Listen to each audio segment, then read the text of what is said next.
All right, good evening. I'd like to welcome everyone to our May 4th school board meeting. I'd like to call it to order. The first item on the agenda is Pledge of Allegiance, led by our director, Bill Spurlock. To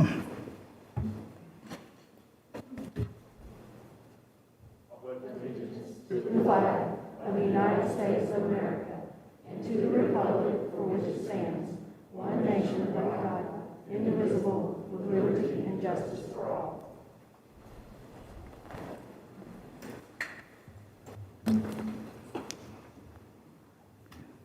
Everyone would join me in a moment of silence.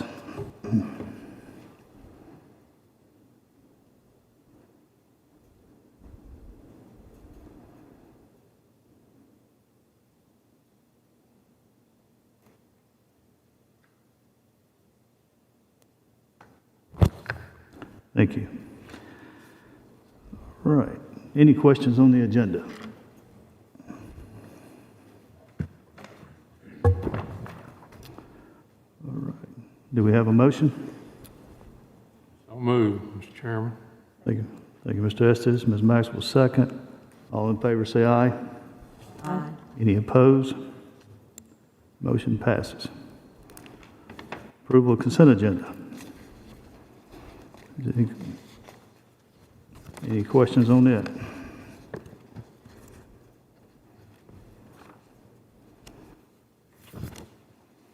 All right, do we have a motion? Thank you, Ms. Johnson. Ms. Bratton, second. All in favor say aye. Aye. Any opposed? Motion passes. Number 6 is visitors. We do have Ms. Andrea Kane.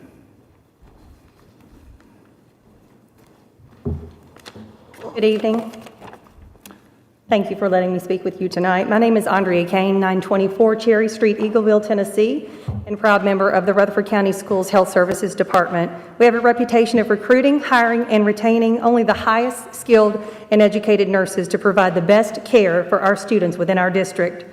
We understand that discussion has recently come up to lower educational requirements of becoming a nurse within our district and lowering pay for newly hired nurses. This is not what is best practice for our students going forward as nurses retire or leave Rutherford County schools.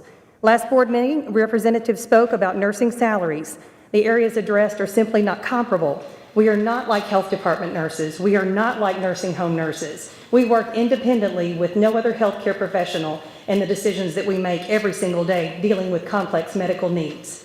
Prior to proposed change, has anyone asked to shadow a school nurse? Have parents of students requiring a nurse every single day be contacted in order to provide their perspective and feedback on what it's like to have a student that requires high level of care in schools every single day to be able to be successful? I request you all take time, gather more information, include stakeholders in your discussion, and have feedback to learn what we do daily. And then we can all together make educated and informed decisions on what it takes to become a school nurse. We are the only professionals in our building that take care of health needs. We are responsible for the health and safety of everyone on our campuses. A child could be discharged today from a hospital and they come back home and to school tomorrow. We have to be able to competently provide highest level of care and safety for those students with very little notice. We build relationships and rapport with our families and with our teachers. Everyone trusts the nursing care that we provide. And we are responsible for everyone in our buildings, the health conditions that they have, communicating with our educators, the students that will be filling their classrooms, and the needs that could arise throughout the school day, what's emergent and what is non-emergent. We talk with physicians about what's best and advocate for our students daily to break down barriers to learning. We're responsible to ensure safety and immunizations for our schools and making sure that everyone has the immunizations needed to be our building safe. We're responsible for overseeing first responder teams, teaching CPR, teaching first aid to district coaches, to our students, and also to our health first response teams. We're part of IEP team meetings, SAT meetings, 504 meetings, as those teams recognize our input is valuable to provide best care for our children in the least restrictive environment. We make referrals to community agencies for families that may have needs that could fall between the cracks if we are not there to help find those areas and to help make interventions for those families. The continuity of care and level of care that we provide is something that should be commended and recognized as we approach National School Nurses Day next Wednesday. All of this already happened before COVID. Our workloads have increased and roles have changed. We have worked countless hours contact tracing, providing explanation about the ever-changing quarantine and guidelines. Please give us the opportunity to bring our ideas to the table and common ground and understanding and respect for one another through open and honest communication. Even through the pandemic, we will give our best and continue to give our best to the best of our ability. Thank you for your time, and I'm open for any questions. Thank you.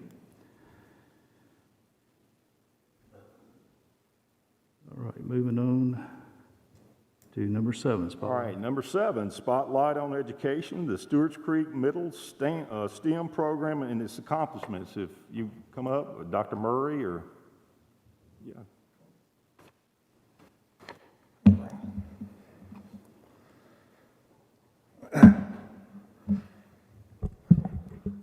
Yeah, you can put it on the table. That'd be good. You guys just stand right there. Awesome. Good evening. My name is Kevin Welch. I teach STEM for 6th, 7th, and 8th grade at Stewart's Creek Middle School. Every day I get to go through the opportunity of watching students find unique and clever ways to put what they learn in their science classes and their math classes into action, solving real-world problems. And we appreciate you inviting us in to talk a little bit about the year. Despite the challenges that we face this year, we had some very exciting accomplishments this year. And so I'm excited to bring a few students along to talk about those.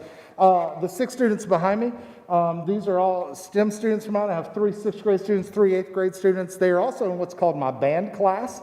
At Stewart's Creek, you're able to still be in band, but also to have STEM as well for those that are interested. And these students take on STEM as an extra class on their schedules. So they're very committed to it. So they're going to talk to you a little bit about our accomplishments in robotics this year. I'm going to tell you a little bit about our TVA grant, and they're going to tell you a little bit about competition they entered with Samsung, and then we'll wrap things up. So first I want to introduce to you, this is Caden Weiser, Aiden Walker, and Thomas Welch. Come on. Hello, I am Caden Weiser, and this is Aiden and Tom. We will be demonstrating the robot. We were 6th grade engineers and robot operators on this year's Stewart's Creek Robotics team. This year, Stewart's Creek competed against other middle schools and high schools in the 2020 Best Robotics competition. This was our 7th year competing and our 3rd year in a row to win the Best Award, the highest award in the competition. In addition to the Best Award, we also won awards for Best Web Page and Best Exhibit.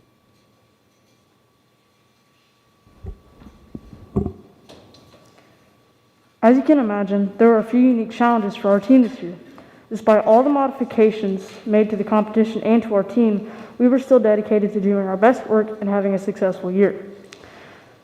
There were also some opportunities that came out of these challenges, however. For example, prior to this year, we have never had a 6th grade robot operator in the competition, but this year we had 3. We have also made it our mission to increase Rutherford County Schools' involvement in the Music City Best Hub. In the past 2 years, 4 Rutherford County schools have joined Best, and we believe 2 others are planning to join next year. Thanks, guys. And all 6 of these students are on our Best Robotics team in different capacities on the team. Super impressive students, did a great job. As Caden mentioned, they did win the Best Award this year, which is the 3rd year in the row, and this is a totally student-led team. So everything on the robot, from what was designed, its building, its programming, and all that was done by them. So also I'll tell you about another opportunity. This year we applied for the TVA mini grant. The TVA STEM Classroom Grant Program is a partnership between TVA and the Bicentennial Volunteers Incorporated. This is a competitive grant program that provides teachers the opportunity to apply for funding up to $5,000 for STEM projects. This is our 2nd year to actually receive this. We received it a couple years ago, and we're fortunate to do that. This year we were fortunate to receive $3,500 in funding for our STEM project proposal, and what we proposed was to buy 3 of what's called O-Garden Smarts. These are gardens that allow you to grow indoors, but they rotate the plants in a way that allows you to simulate a microgravity environment so that it's not constantly in one spot. And we're starting a unit on astrobotany. And so we proposed this to them. They were excited about it. And through that, we were able to fund this, which is going to be a brand new unit that we're going to be able to do in class every year. So we were very excited about that, and to be one of, I believe, 2 schools in the county to receive that level of funding for a grant. So we're excited about that. And the last thing some of the students want to tell you about is a competition we did. This is our first year to enter it. It's a competition Samsung puts on called the Samsung Solve for Tomorrow contest, and I'm going to let Brooklyn, Victoria, and Gillette tell you guys a little bit about that. Hello, my name is Victoria, and this is Brooklyn, and this is Gillette behind me. We are all 8th graders at Stewart's Creek Middle School. This year, our 8th grade band class participated in the 2020-2021 Samsung Solve for Tomorrow competition. In this competition, classes identify a problem in their community and create a technological solution for that problem. In light of last year's devastation tornadoes, we proposed a designed an inflatable storm shelter that could be used to protect a family of 4 during a tornado.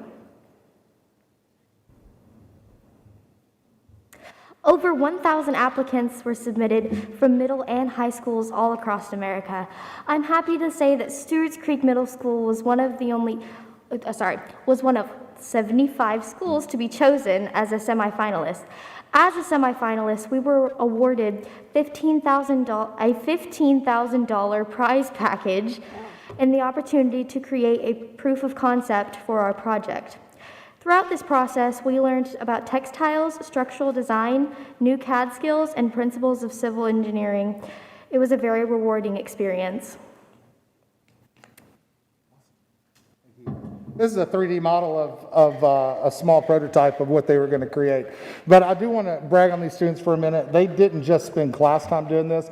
They stayed after school. They came on Saturdays. And this was a great idea they came up with, created by them. And I'm not sure Brooklyn mentioned or not, but we were the only school in the state of Tennessee to be able to be awarded a semifinalist position. So that was an exciting opportunity, and it was a great reward for their hard work and their time. I want to thank you for inviting us to share about these 3 exciting accomplishments this year. In addition to these, I just want you to know I'm so proud of all of my wonderful students. Their clever and innovative ideas that they come up with every day is one of the things that excites me as a teacher. That's the reason that we do this, and the reason you serve in the way you do, and the way that I serve in the way that I do. And all this is directly possible because of the support that the Stewart's Creek STEM program has received from your funding and your support that you give us.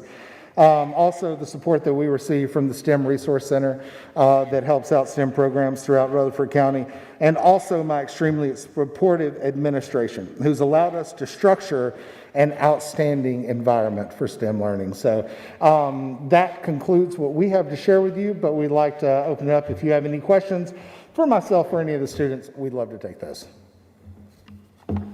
I'd like to know your background.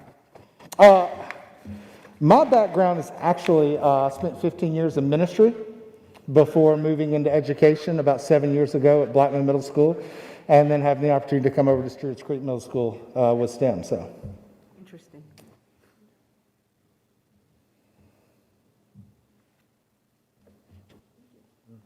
anything else? All right, thank you. You have a wonderful night. Thank you very much.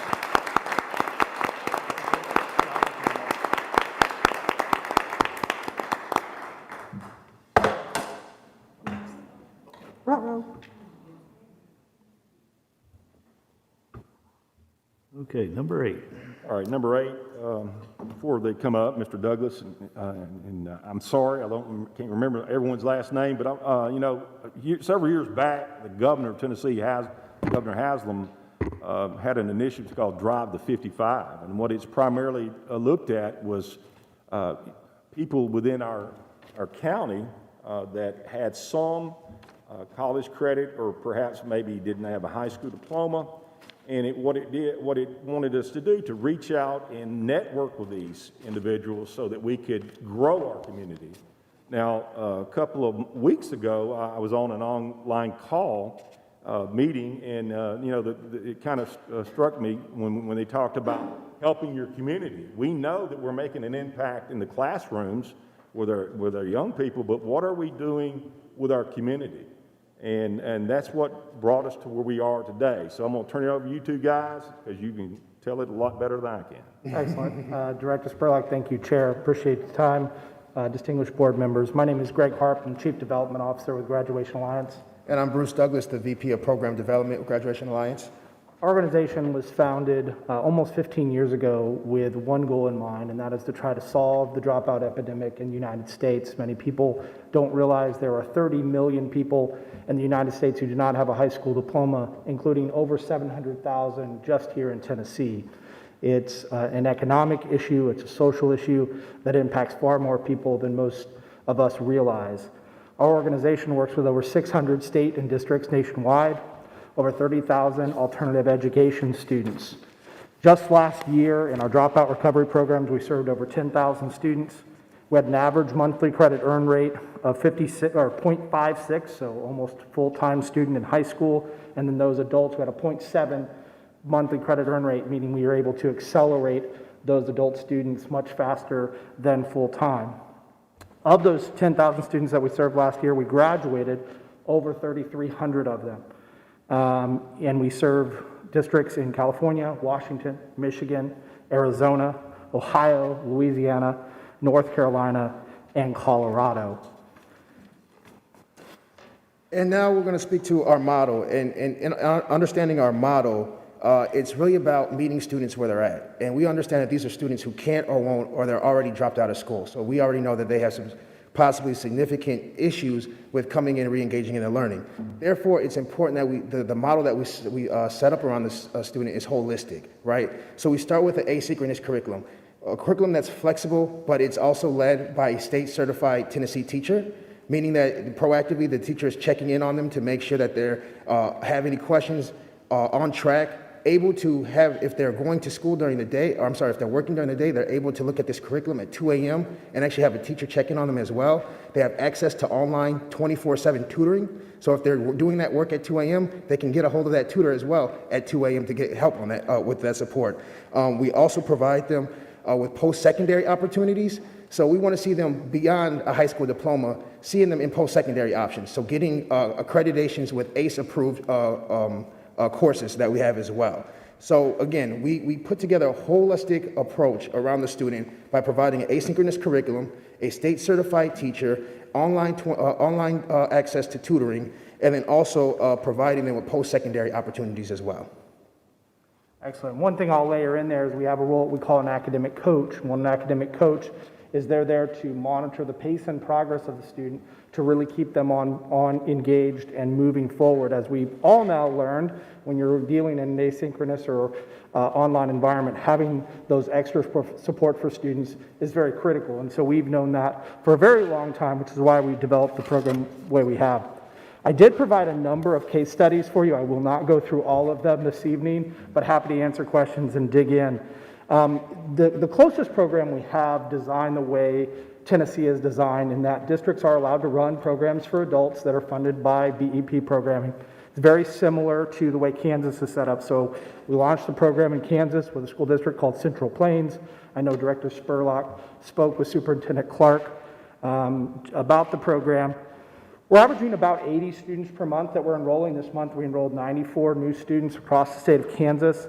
The program had 412 students, was actually pulled about a month and a half ago. It's actually approaching 500 now. We've got 47 graduates to date, 63% graduation rate in this program, a 0.83 monthly credit earn rate. So again, accelerating those adult students to move them through and to get them in.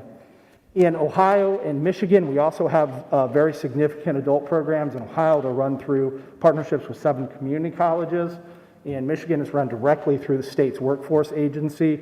And so we have a broad level of experience in dealing with adults who have dropped out of high school.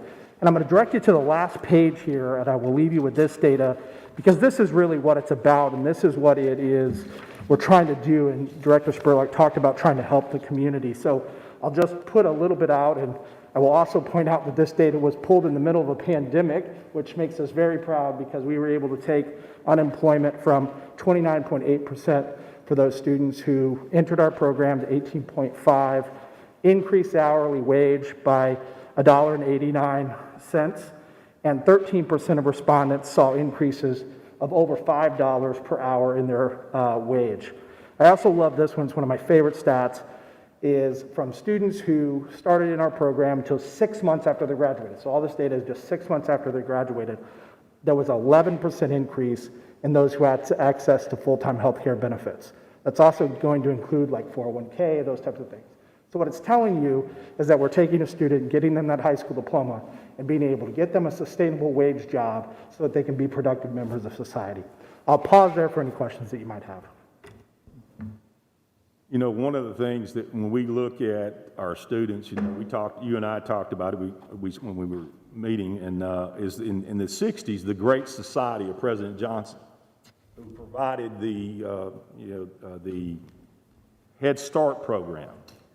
And the Head Start program was to get the kids that were in poverty and to bring them up and provide them opportunities to make a good living in the future and be able to be successful in high school. But one of the things we missed out on were the parents. You know, we know that in a home where the parents are educated with at least a high school diploma, the prospects of those children to grow up and be successful and see them as a role model, it magnifies itself. Now, you threw out, I think, some in Tennessee, what the diploma, how many people have their high school diploma? Yeah, 700,000 people in Tennessee who have aged out of our high school system do not have a high school diploma. All right. So, you know, that's quite a few compared to, I think we got 6.7 million people in Tennessee, and with that many without Just over 10%, it's about 11.5%. Yeah. So one of the things we would like to do, and we're going to bring back some more information for the board to vote on, is we'd like to partner with them. We'd like to be a part of this process. Now, it doesn't really require us to do hardly anything. Quite frankly, it's a turnkey operation. You might want to go into that some. Yeah, so our program is designed on the adult side to really come in and assist districts with this without creating a burden. There will be a little bit of transcripting, those types of things that need to be happening that come through the school district. The student will graduate with a Rutherford County School District diploma, and so there will obviously be a diploma and those types of things.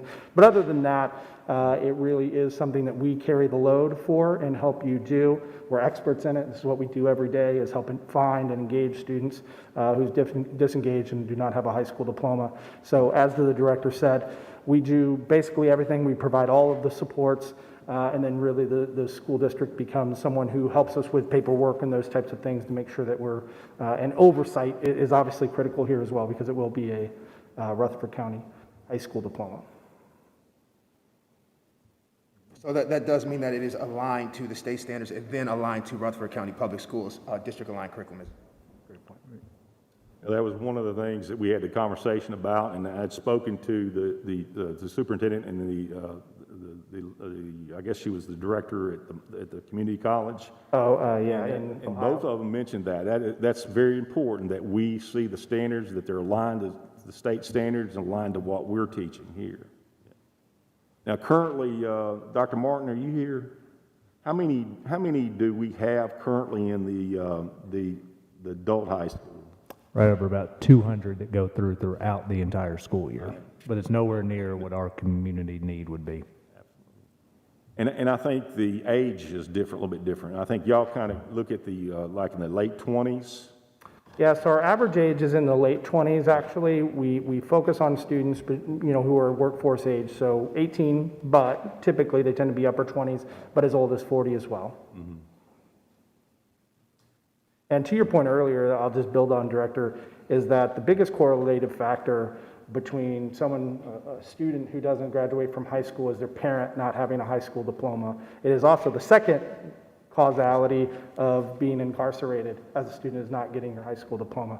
So if you go to a jail, a large majority of them won't have a high school diploma. And so the type of work that we're doing is really focused on trying to help the individual, but they also have huge societal gains in terms of getting people off of welfare rolls, keeping them out of jail, et cetera.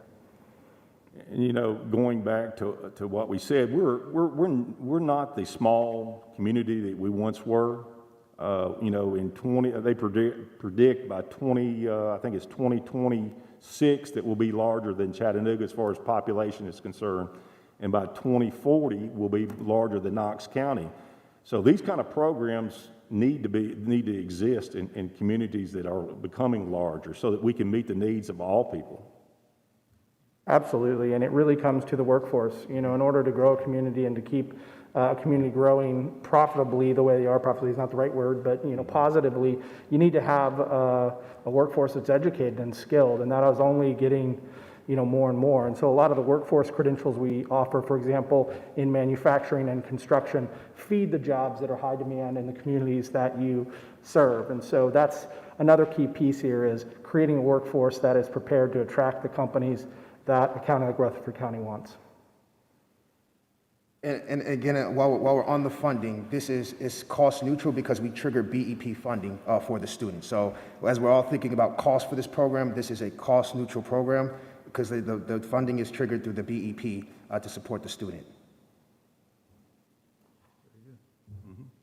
So this is completely at home, they work at home, or there's a location that they actually go to? So our program is asynchronous, and so they do work completely at home or wherever they choose to work. So it is a completely online program for the adults.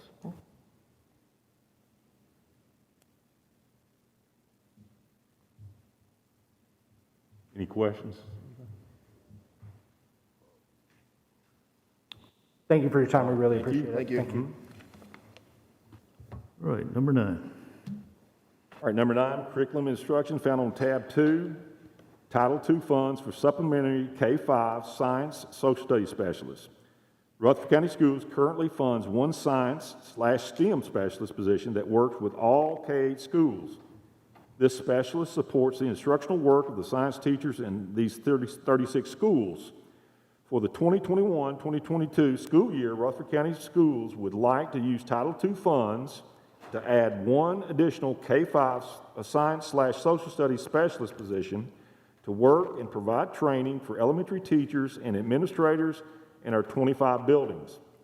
Motion to approve Title II funds to pay for one additional K-5 science social studies specialist for the 2021-2022 school year, pending the approval of the consolidated funding application in fiscal year 2022 from the Tennessee State Department of Education as presented.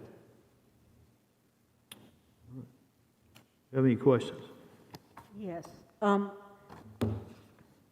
person who already has this position would switch to 6A? Yes, Ms. Finley, who's sitting right over there, is supporting all. Sorry. Yes. So she would go to 6A? Yes. And we would just do the K-5? We would just do the Gotcha. K-5. And it's really just a shift in how we've used Title II funds. Previously, we've used Title II funds for a lot of professional development trainings, and we're investing in people instead over the last couple of years. Okay. And I would point out that as much as STEM is growing in our system, it would be greatly appealing to you to get some assistance. Mm-hmm. Mm-hmm. All right, any other questions? Yes, how much is this position? What's the salary? I'm sorry, I didn't understand. Salary? It would be whatever, Yeah, it's like a teacher. It's a teacher salary, and then With a there's a specialist specialist index that goes from 1.01 to 1.09. We usually budget with benefits somewhere between $70,000 and $85,000.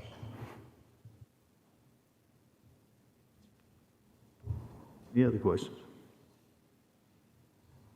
All right. Do we have a motion?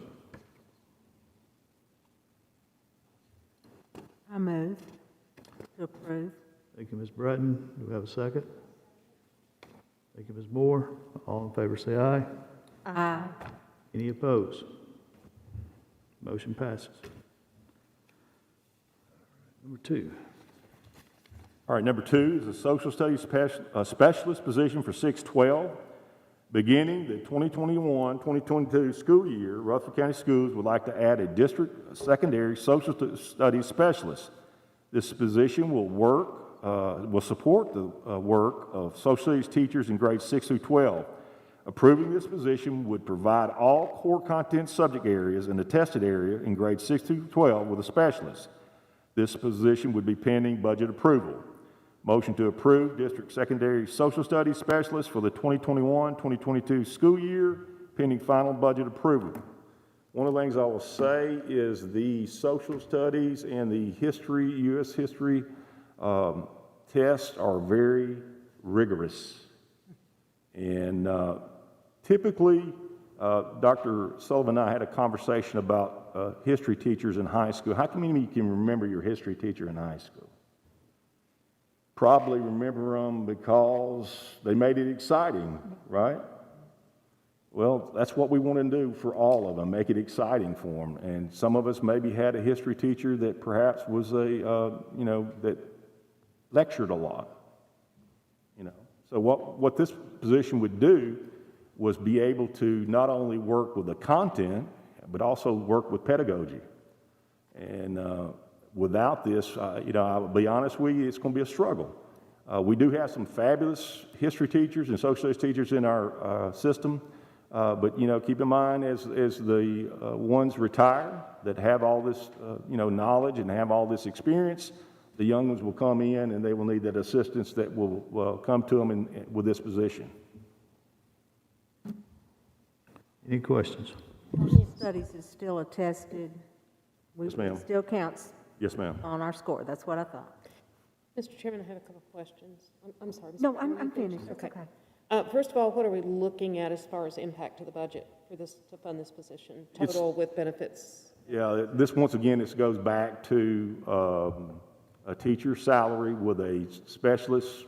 This would be a specialist index with a contract of 260 days. And it was presented to you as one of your budget improvements that Mr. Bodery talked about. Yes. Whenever 2 or 3 weeks ago, it was one of those items. It's just a brand new one, so we have to bring it before. We don't have additional funding for this one like we did with the one we just voted on with Title II funds or with any ESSER funds or anything. No, this will come directly from the 141. Mr. Bodery said it's in our GP budget for this year. For the next fiscal year. So it's in the same range as the last one we just voted on. That will come from our title money. So it comes from a different pot, 142.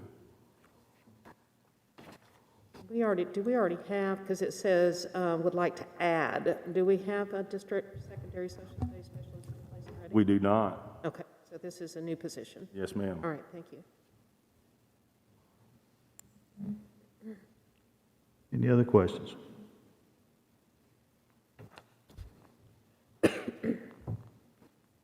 Do we have a motion? I move. Thank you, Ms. Maxwell. Do we have a second? Mr. Estes? All in favor say aye. Aye. Any opposed?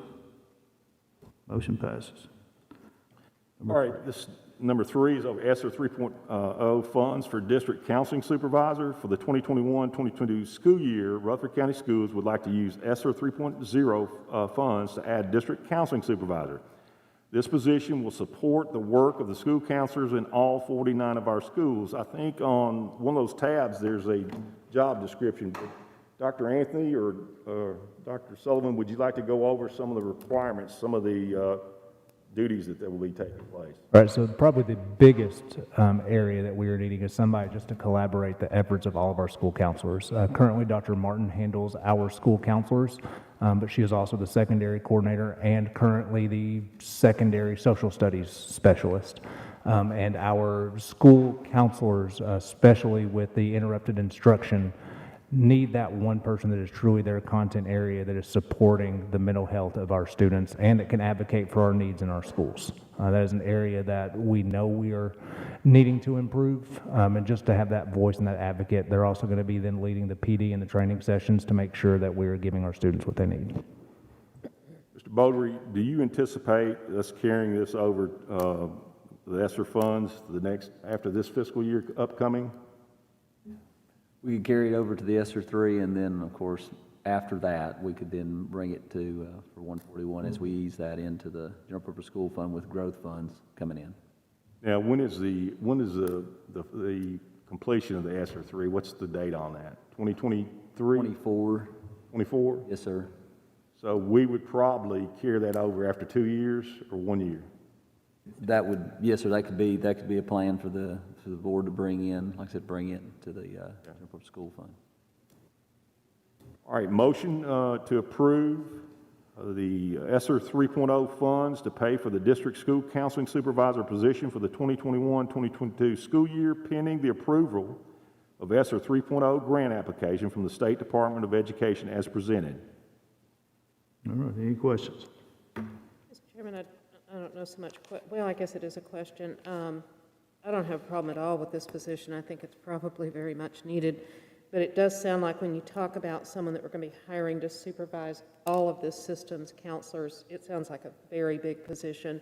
So I'd just be curious if, and maybe Dr. Anthony can speak to this, if a job description's been drafted, and if so, what kind of qualifications are we going to require for this position to get the right person in this job? Because it seems to me like it could be very, very critical. Yes, definitely some supervisory experience with their master's in counseling and curriculum too. So they'll have a variety of experiences, hopefully at all three grade bands. We have several in the district that would be interested in that as well as outside. And you have on page 40 the job description as well that goes over the position descriptions and essential duties and all their different requirements. It's quite lengthy. Okay, thank you. But we are leaving school counselors underneath the direction of the principal. We just need somebody to supervise that. But they'll be evaluated, all of that, by the school principal like they currently are. Thank you. After attending the mental health forum, I think this is very much needed. I'm really afraid of our counselors just being overwhelmed in the fall, especially when a lot of our distance learners do return. So I think this is a very good thing. I think this is a position that's been needed for about 25 years. Because I used to have to be the head of the counselors. Barbara Powers is head. Andrea, I mean, you know, it's something that has been needed for a long time. I'm surprised we've been able to hold off this long.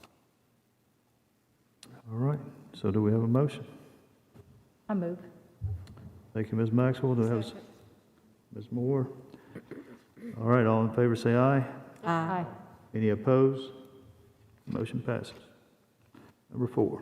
Our number 4 is the TCAP ELC weighted percentage. Motion to suspend the weighted TCAP scores policy 4.700 as it relates to students generally for the 2020-21 school year. This section shall only remain in effect as an option to students whose grades would increase by including their TCAP score as this set percentage. This policy section shall be automatically reinstated for all students at the beginning of the 2021-2022 school year. I want to take this opportunity also to thank all the parents of the students who are distance learning, of bringing them in, letting them test. I want to say kudos to them and also to our teachers and our administration at our schools. Currently, 80% is the threshold, the lowest threshold participation in order to keep from having this count against us. And right now we're hitting in the 90s, I think. We still have a ways to go. We're hitting in the 90s. So, and I had a conversation with a young man this afternoon, had the opportunity to talk to him about a test that he took, and he was very encouraging. He talked about how well he thought he did on that. So I'm encouraged by what I'm hearing. And I appreciate all the administration, the testing coordinators, Mr. Whittington, our instructional staff. It's been an undertaking. This year, everything was paper and pencil. And when you're dealing with that many students that are assessing, it's in the number of tests, it's a challenge. So motion to approve the suspension of this for 1 year, only to count if it helps the student out. Any question, board members? Okay. Do we have a motion? Move. Thank you, Ms. Sharp. Do we have a second? Ms. Maxwell? All in favor say aye. Aye. Any opposed? Motion passes. Number 5. All right, the summer program update. Dr. Sullivan? So we have a quick little PowerPoint. I will be brief with this, but I know many times we do not get to celebrate the great things that happen in Rutherford County Schools, especially this year, and I wanted to take a second and just highlight how amazing this central office and our teachers have done, because it has truly been a collaboration, and I want to give you some perspective. And so one thing to celebrate, this year has had constant change, it's had turmoil, but it's had a lot of progress as well. This summer program really highlights the best of our county. From parents and students, it shows a lot of trust in what we are doing. We've had 7,200 students and parents sign up K-8 alone for summer programming. We have, from our RCS staff, something to be proud of is collaboration, professionalism, and then the expertise of everybody, and I'll get to that in just a second. To put it into perspective, I had Mr. Bodery look at this earlier. What we have been designing for 7,200 students would put us larger than 114 other districts in the state of Tennessee. So that's how big of a summer program we're kind of putting together. So on the next part, I wanted to just kind of let you see the task that was at hand. So basically, the best way I know how to put it was we were tasked with starting 15 schools with 3 months' notice while using our current GP budgets because everything is being reimbursed afterwards. And so to say that that is a nightmare would be an understatement. But again, the celebratory part, we have budgeted for all aspects. We're enrolling our students. We've hired our staff, designing the curriculum. We're training our staff in the curriculum. Working with Mr. Everett, Mr. Lee on transportation, Mr. Smith on feeding, and now we're to that implement plan, and continuously, Doug and I think, are attached to the hip and talk nonstop now about this. And so I did want to take a second and just recognize these individuals, because I know that is quite a few people up there, but just like our teachers all year long have had extra things thrown at them with usually just an accolade of a thank you. We can't pay these individuals any extra, so the best that I can offer is a thank you, and they truly deserve that. I gave a couple of them just a funny title out beside it because that's all that I knew how to call them. Mr. Mark Gullion has kind of been our chief of everything. He is our federal programs coordinator, and all of this money and requirements fall to him. And so he's become our chancellor of our summer school. Ms. Powers, Ms. Haley, and Dr. Martin are our coordinators, and they are organizing all 3 levels. Ms. Williams and Ms. Sartain are our instruction secretaries, and they've really had to handle everything ordering-wise. Mr. Bodery is our bursar because he's handling all the financial information. Mr. Lee and Mr. Everett and Mr. Smith have been phenomenal in working through all of the different ways of getting transportation and feeding. And then accounting, and I'm sure I left somebody out, but Ms. Ladd, Ms. Cox, Ms. Prater, Ms. Metter, Mr. Runyon, and then Ms. Lanier are all entering and doing all of these individual teachers' salaries and every purchase order you can imagine, all on top of what they have to do anyways. And then lastly, our instruction department. For math, Ms. Lovelace, Ms. Epps, Ms. Day, they have designed the curriculum for every single day of summer camp so that the teachers have their binder, they have their materials, and all they have to do is teach so that every kid in our district, no matter what site they're at, are getting a high-quality curriculum. Science, Ms. Finley, you can see she is there all by herself with K-8 again for science.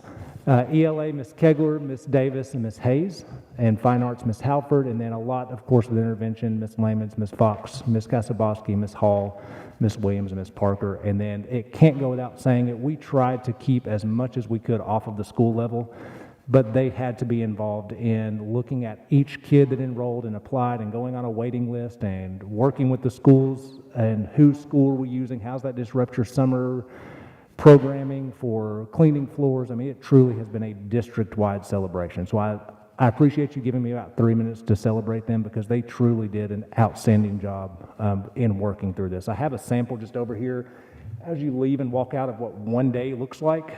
They have over here against the wall what one teacher would get for 3rd grade math. Here's your whole group lesson, here's your small group lesson, and all you have to do is teach it. And we are training all the teachers during this time so that they know what they're implementing as well. Last 9-12 is very similar. We have the exact same stuff that we're going through here. We're feeding at Blackman High School. And then high school, I wanted to give them a shout out because although they don't have the summer programming portion of it, if you'll go on, Mr. McDaniel, to the next one, they're very involved in testing. Right now, our testing, as Mr. Spurlock mentioned, this is another celebration. The support from our parents and students have been phenomenal. We do not have a school under 90% participation for testing. On a normal year, 95% participation is our requirement. So to think that we have over 90, and most of our schools are going to hit 95% participation anyways, that trust and support, even during a rough year, of collaboration still shows that distinct greatness that Rutherford County has. And our high school testing team, Dr. Martin, Dr. Chastain, Mr. Keaton, and Mr. Prince, have become our secondary testing team. I put the picture of the Blackman High School bus there on purpose because that's how the schools then send the tests back to us. That's how many test boxes there are. Blackman High School delivered their test boxes today by their one of their activity buses because that was the easiest way to transport that many documents just for one school. And last, Mr. Whittington and Patricia Pipes are our testing coordinators, and they do all of this themselves, and they're phenomenal. So in summary, I want all of you to take pride in the work that our educators are doing because this is a huge monumental task. We have nurses as well that are continuing through our summer programs. We have one of them staffed at each site. We've been very proactive in everything that we have done with summer. Instead of being reactive, the summer has not released a curriculum and assessment or anything. It's why we are doing everything our own. And then personally, I want to thank all of our people who have been involved because this truly, the whole why we do this is to help our students succeed. And this is going to be a tremendous catalyst as we move forward into next year.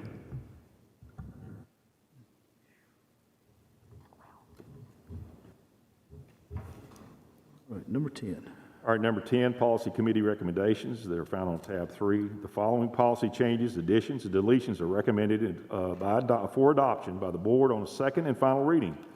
Policy 6.702, student clubs, organizations, has been removed administratively to improve the language with more input from the virtual school to ensure it meets all needs.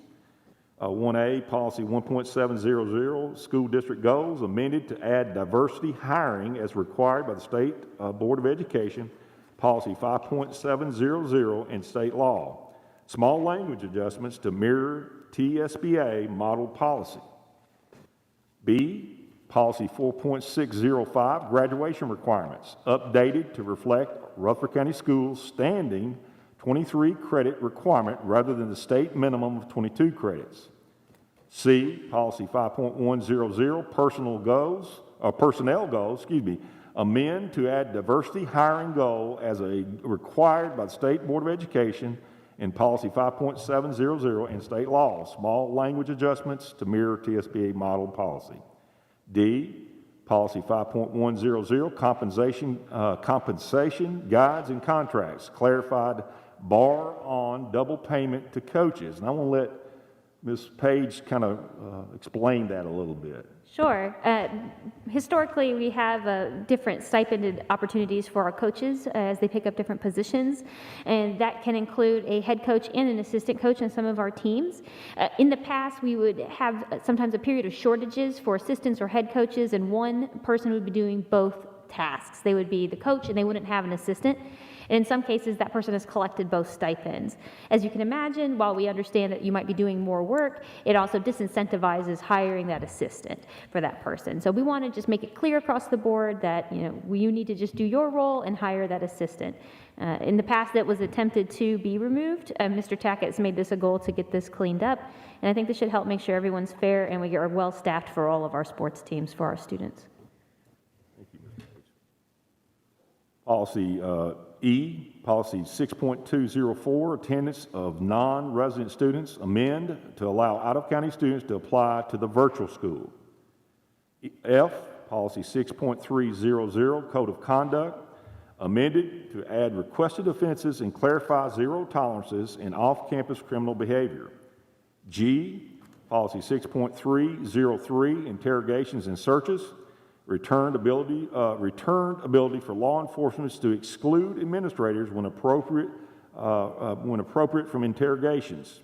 H, policy 6.309, zero tolerance offenses, amended for clarity on discretionary offenses, removed theft over $500, updated the list of zero tolerance felonies on campus, added explosive devices, and since policy committee added distinction that aggravated assault is a zero even if not charged criminally per legal recommendation from the TSBA. I, policy 6.312, use of personal communication devices and electronic devices, updated the language and added limitations on confiscation of devices. I'll add on that. Primarily, we're talking about if they were just on the cell phones when they should be doing something instructional-wise.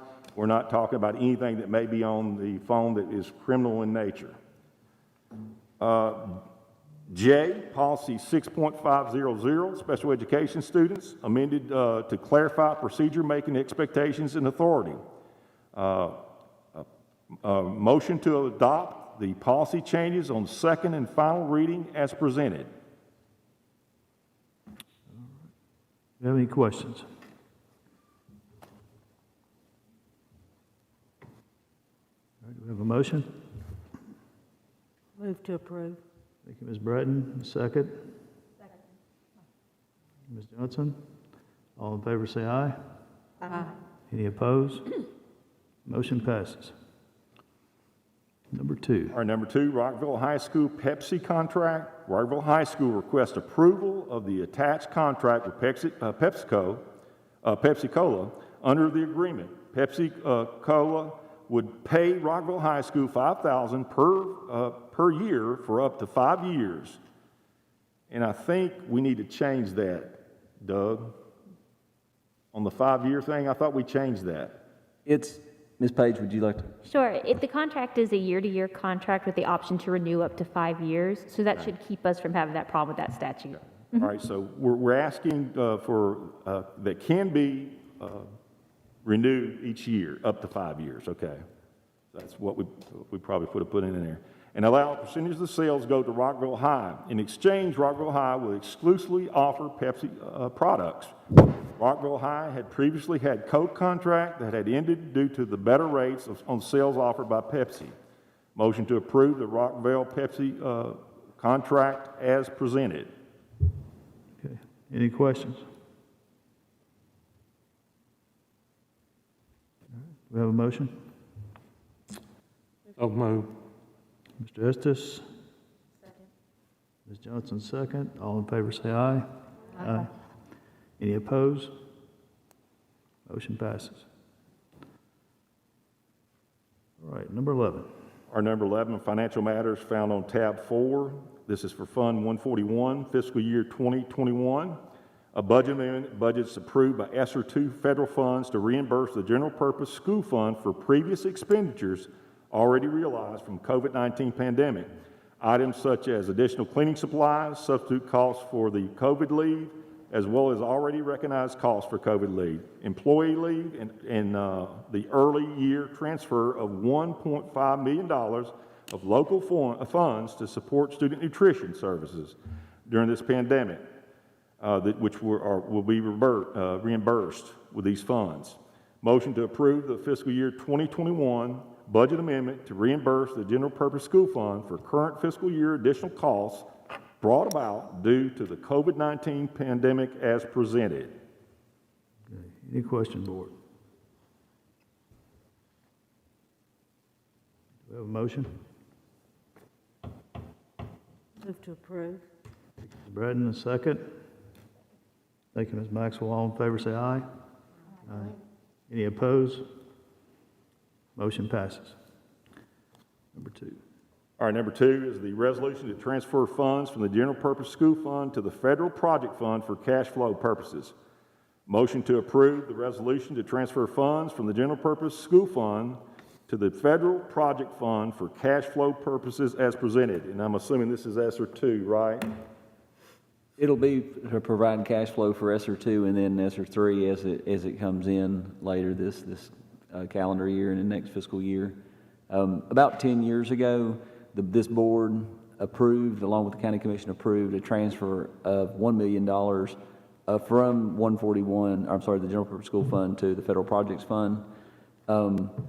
With these additional federal grants coming in, we're just going to need additional funds for cash flow. And I clause that too, that this is not for being expended except for cash flow, so it will remain intact at the end of these grants, so that it could then come back over. And that's what the state wanted it to be. That was a recommendation, yes, sir, of the state. Yeah.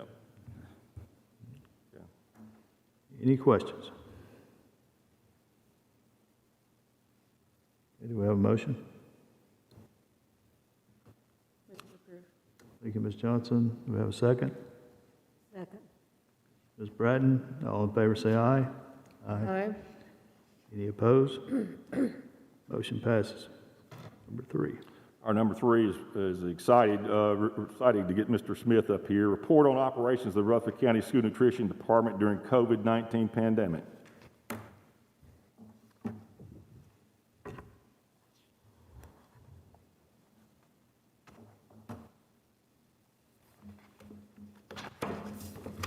Board members, Mr. Spurlock, I appreciate you giving me the opportunity to speak on behalf of school nutrition.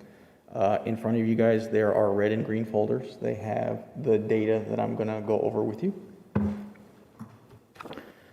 The first one is the employee folder. This is a current list of all our employees, their hours, and a snapshot of the meals per labor hour. Meals per labor hour is what we use to justify staffing at all of our schools. Since the end of last year, we have reduced our total staff as a department from 467 employees down to 384.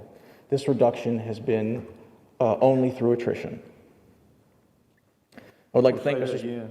It has only been through attrition. No, the previous numbers. 467 is what we ended last year with.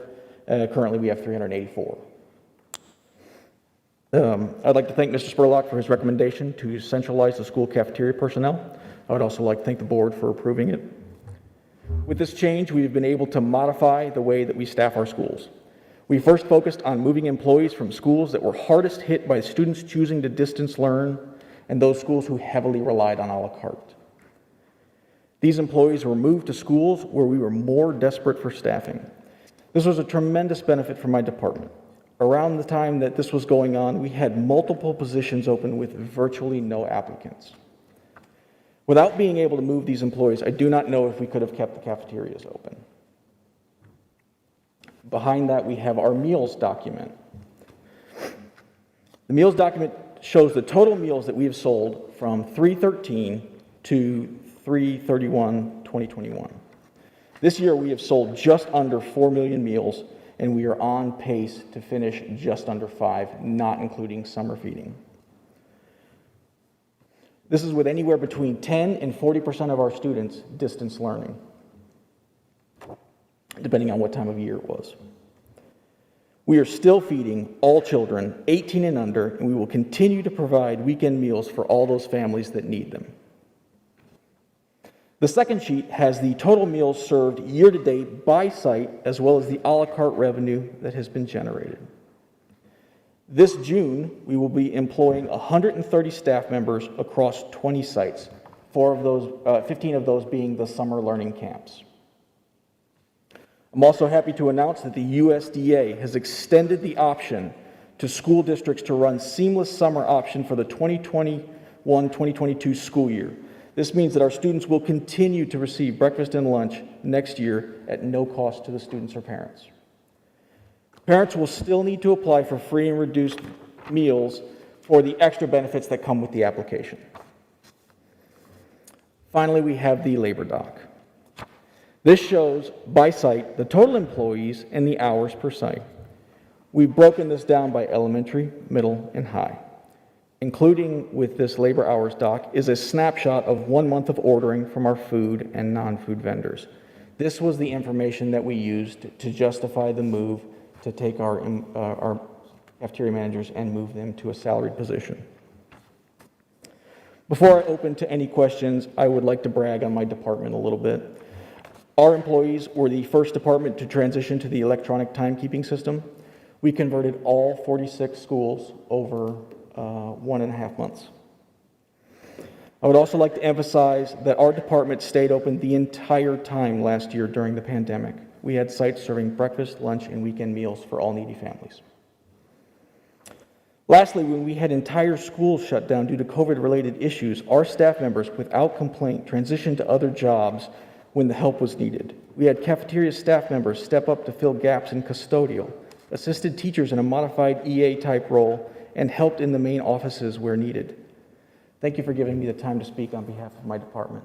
I can't say enough good things about the staff members in all the schools, and if you have any questions for me, I will do my best to answer them for you.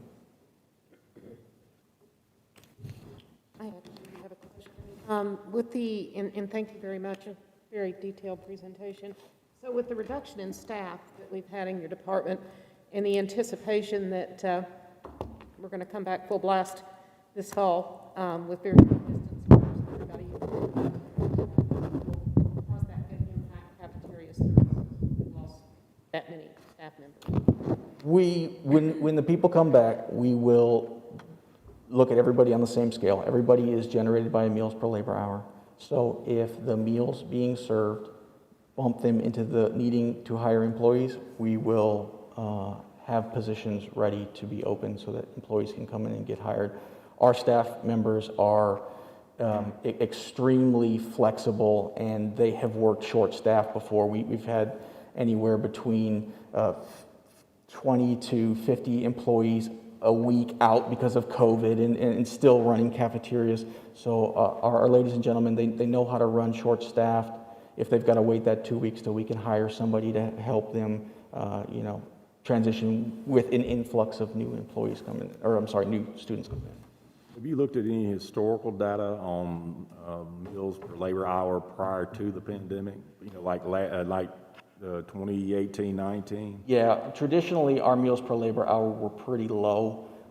We have been quite overstaffed for a while, and that's because in 2010, 2011, we were on a record-setting pace of meals, and then the government came out with the new meal requirements that you had to follow, and the participation just dropped off a rock, and we didn't get rid of staff. We just continued with the current staffing that we had.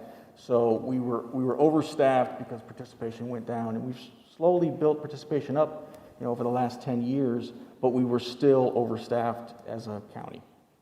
Looking forward after the 2021-2022 school year, what are we planning on doing, preparing, which we hope the seamless summer option goes away, in terms of making sure that we're assigning our kids up? Are we doing anything different, the ones that are eligible for the free and reduced lunches? Are we doing anything different? Because I think about how difficult your task is already. Yeah.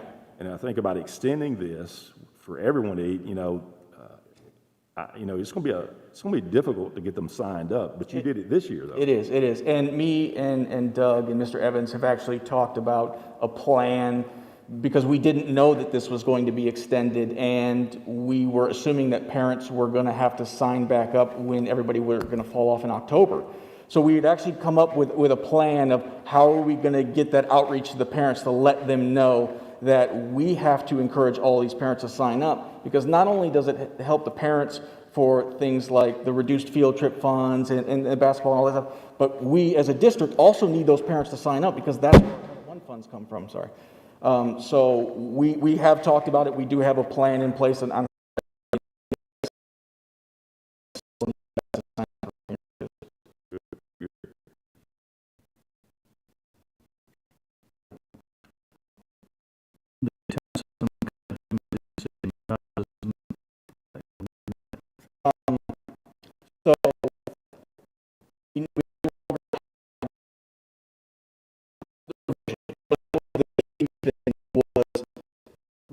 the same ahead of time.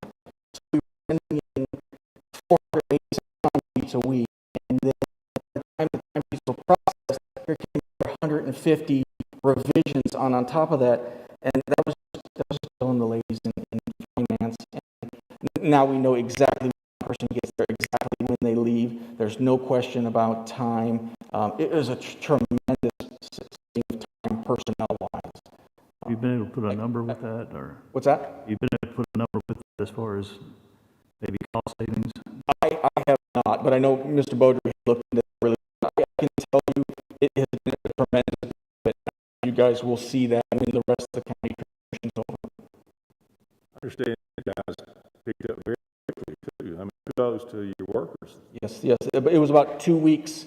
2 weeks they picked it up. We gave them an extra week. Then we transitioned the other. We did 26 schools at a time, or half the schools at a time, and they did phenomenal. I'd also like to add before you leave how much I appreciate what you guys did when some of these cafeterias had no one working in them, and you galvanized a group together, and I think you may even participate. Yes, sir. I was serving and mopping floors and whatever it took. So I do appreciate that. Thank you. Any other questions? Thank you. Yeah, Mr. Smith, while you're up here, we got something we'd like to present to our department here. This is a resolution of recognition of the Rutherford County School Nutrition Department. Whereas, while the novel coronavirus pandemic has brought numerous challenges to all departments of Rutherford County schools, it is noted that there were specific challenges faced by the Rutherford County School Nutrition Department during the pandemic. Whereas the specific challenges faced by the employees of the School Nutrition Department included quickly in identifying and adapting to new delivery systems and safety protocols for the safety and to serve nutritious meals during school days to our Rutherford County students that were both in-person and distance learning. Additionally, the Nutrition Department was faced with a challenge of adequately staffing school cafeteria operations when temporary staffing shortages were brought about from the quarantine of the food service employees in various schools. Whereas the employees of Rutherford County School Nutrition Department faced these challenges with willingness to adapt to the situation and provided in-school and curbside food service for the students of Rutherford County schools. Our School Nutrition Department employees served 4,620,000 meals from the beginning of the pandemic forward to the end of April of 2021, ensuring that nutritious meals for breakfast and lunch were provided to the Rutherford County students during each regularly scheduled school day. Furthermore, the employees of the Rutherford County School Nutrition Department remained positive and demonstrated a can-do attitude by shifting to work between individual school cafeterias when their help was needed to adequately serve the students of Rutherford County schools. Additionally, they also at times assumed light custodial and clerical duties as needed when custodial or clerical staff were quarantined or out on sick leave in order to keep our schools clean and functioning and to support our students and our teachers while classes were in sessions. Now therefore, be it resolved by the Rutherford County Board of Education in a regular called meeting on the 4th day of May of 2021 that the actions of the employees of the Rutherford County School Nutrition Department, which ensured that all students had a nutritious breakfast, lunch available to them in all Rutherford County schools during every regularly scheduled school day during the COVID-19 pandemic, it is hereby formally recognized the appreciation of the Rutherford County Board of Education is extended to all our school nutrition employees for their meritorious service to our children of Rutherford County, Tennessee throughout the COVID pandemic. Adopted on the 4th day of May of 2021 by the Rutherford County Board of Education.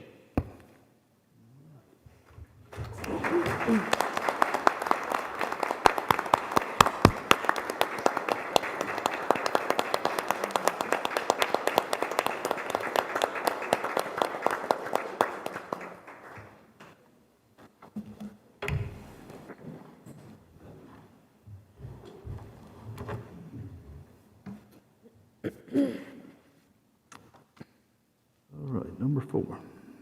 And we have an amendment here in the 143 fiscal year 2021 budget amendment. This centralized cafeteria fund 2020 of fiscal year 2021 amendment budgets for additional cafeteria salary expenses and food costs to support Rutherford County summer learning camps, as well as to provide a temporary $3 per hour increase for our hourly school nutrition department employees that work during the month of June of 2021 in order to cover the food service staffing needs for the Rutherford County summer learning camps. This pay incentive recognizes the great need for adequate staffing for school nutrition operations during the month of June of 2021 and the fact that our 10-month hourly cafeteria employees do not normally report to work to serve meals in the month of June. This funding for this one-time hourly increase will be provided by additional federal USDA seamless summer funding. Motion to approve the fiscal year 2021 Fund 143 budget amendment for additional costs for food service for Rutherford County Schools learning camps and to authorize a temporary $3 per hour pay increase for the month of June 2021 to Rutherford County Schools Nutrition Department hourly employees to support food service staffing needs of the Rutherford County Schools summer learning camps. Any questions? What's the amount of this? Pardon? The amount? What's the amount? On your tab for it should have there's a tab for that budget amendment. The total bottom line is $605,700 total expenditures for the additional labor and non-labor for the summer camps. This does come through federal funding and not, That will be in the cafeteria fund, and it's coming through, all of this revenue will be coming from federal funds. any other questions? All right, do we have a motion? I move. Thank you, Ms. Maxwell. Have a second? Second. Thank you, Ms. Johnson. All in favor say aye. Aye. Any opposed? Motion passes. All right, number. We were done 5. Already done 5. Okay, number 6. All right, number 6 is the new salary schedule of Rutherford County school nurses. There's not any more information that we haven't already provided. One of the things that was brought to my attention, and first of all, let me say we do have some of the greatest nurses. They have worked very diligently during this pandemic. They've worked harder than probably a lot of people give them credit for, because it's been difficult. And, we do not want to cut our nurses' pay. I don't know where that came from, but we have no reason to cut our nurses' pay. It's been in play for a long time, and we have no need to do that. What we are requesting is to look at going forward through attrition and growth to a different pay scale. Now, we've gone through this before in terms of what we're paying, receiving actually from the state, and what the local taxpayers are picking up. One of the things that it was called to my attention, this is not unique. This has happened before, even to our teachers. In 2014, the State Department of Ed, they used to give extra stipends or extra money for those teachers who had a master's plus 30, who had an EDS, and who had a PhD or EDD. Well, they did away with that in 2014. So what the board at that time did, they grandfathered all those that had been either working on that degree, had that degree, and they paid it from out of local. And everyone else went on a different scale. So this is nothing new. Now, this is nothing new. So we've done that in the past. So what we're requesting here, and when you look at our nurses, some of the data that you can throw around, the median salary of our nurses, our full-time nurses, is $56,538. We have approximately, I think, 51 full-time nurses. Is that right, Ms. Winters? Okay. But when we talked about this, also when we looked at trying to savings costs, one of the things as a large growing school system is that the BEP funding has never been able to meet all of our needs. We know that funding is based on our ability to pay as a community. So basically, I think 4 cents on the tax levy is being allocated, which comes out to be somewhere around close to $4 million. Not quite $4 million, from the local taxpayers to pick up the funding. We do not want to decrease salaries. We don't want to decrease any kind of skill set from the ones we hire. Williamson County, we've shown that they have no problem hiring nurses. And I think their nurses are quality too. I think, Dr. Anthony, you actually worked in that system. You might want to talk on that a little bit. Your experience with the nurses in Williamson County. Oh, yes, they definitely are top-notch, just as our nurses are, meeting our students' needs every day. And they have a salary schedule that's very similar to the one that we proposed. And I believe Mr. Boder may have shared that with you just for your preview. As we talked about before, I don't know Mr. Bodry, is there anything you can add that you want to add to anything that we've already spoken on? Basically, no. I mean, we've gone over so many things with this, and just to keep, like you had, to reiterate, one thing is this new schedule would still be very competitive, and actually be a little bit higher than Williamson County school nurses. And once again, Williamson County has the highest tax base for a county in the state of Tennessee. So once again, we're still going to be very competitive for nurse hours.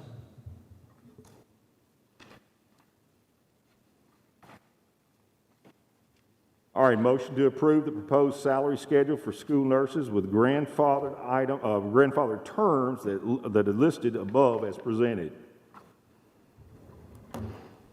Question.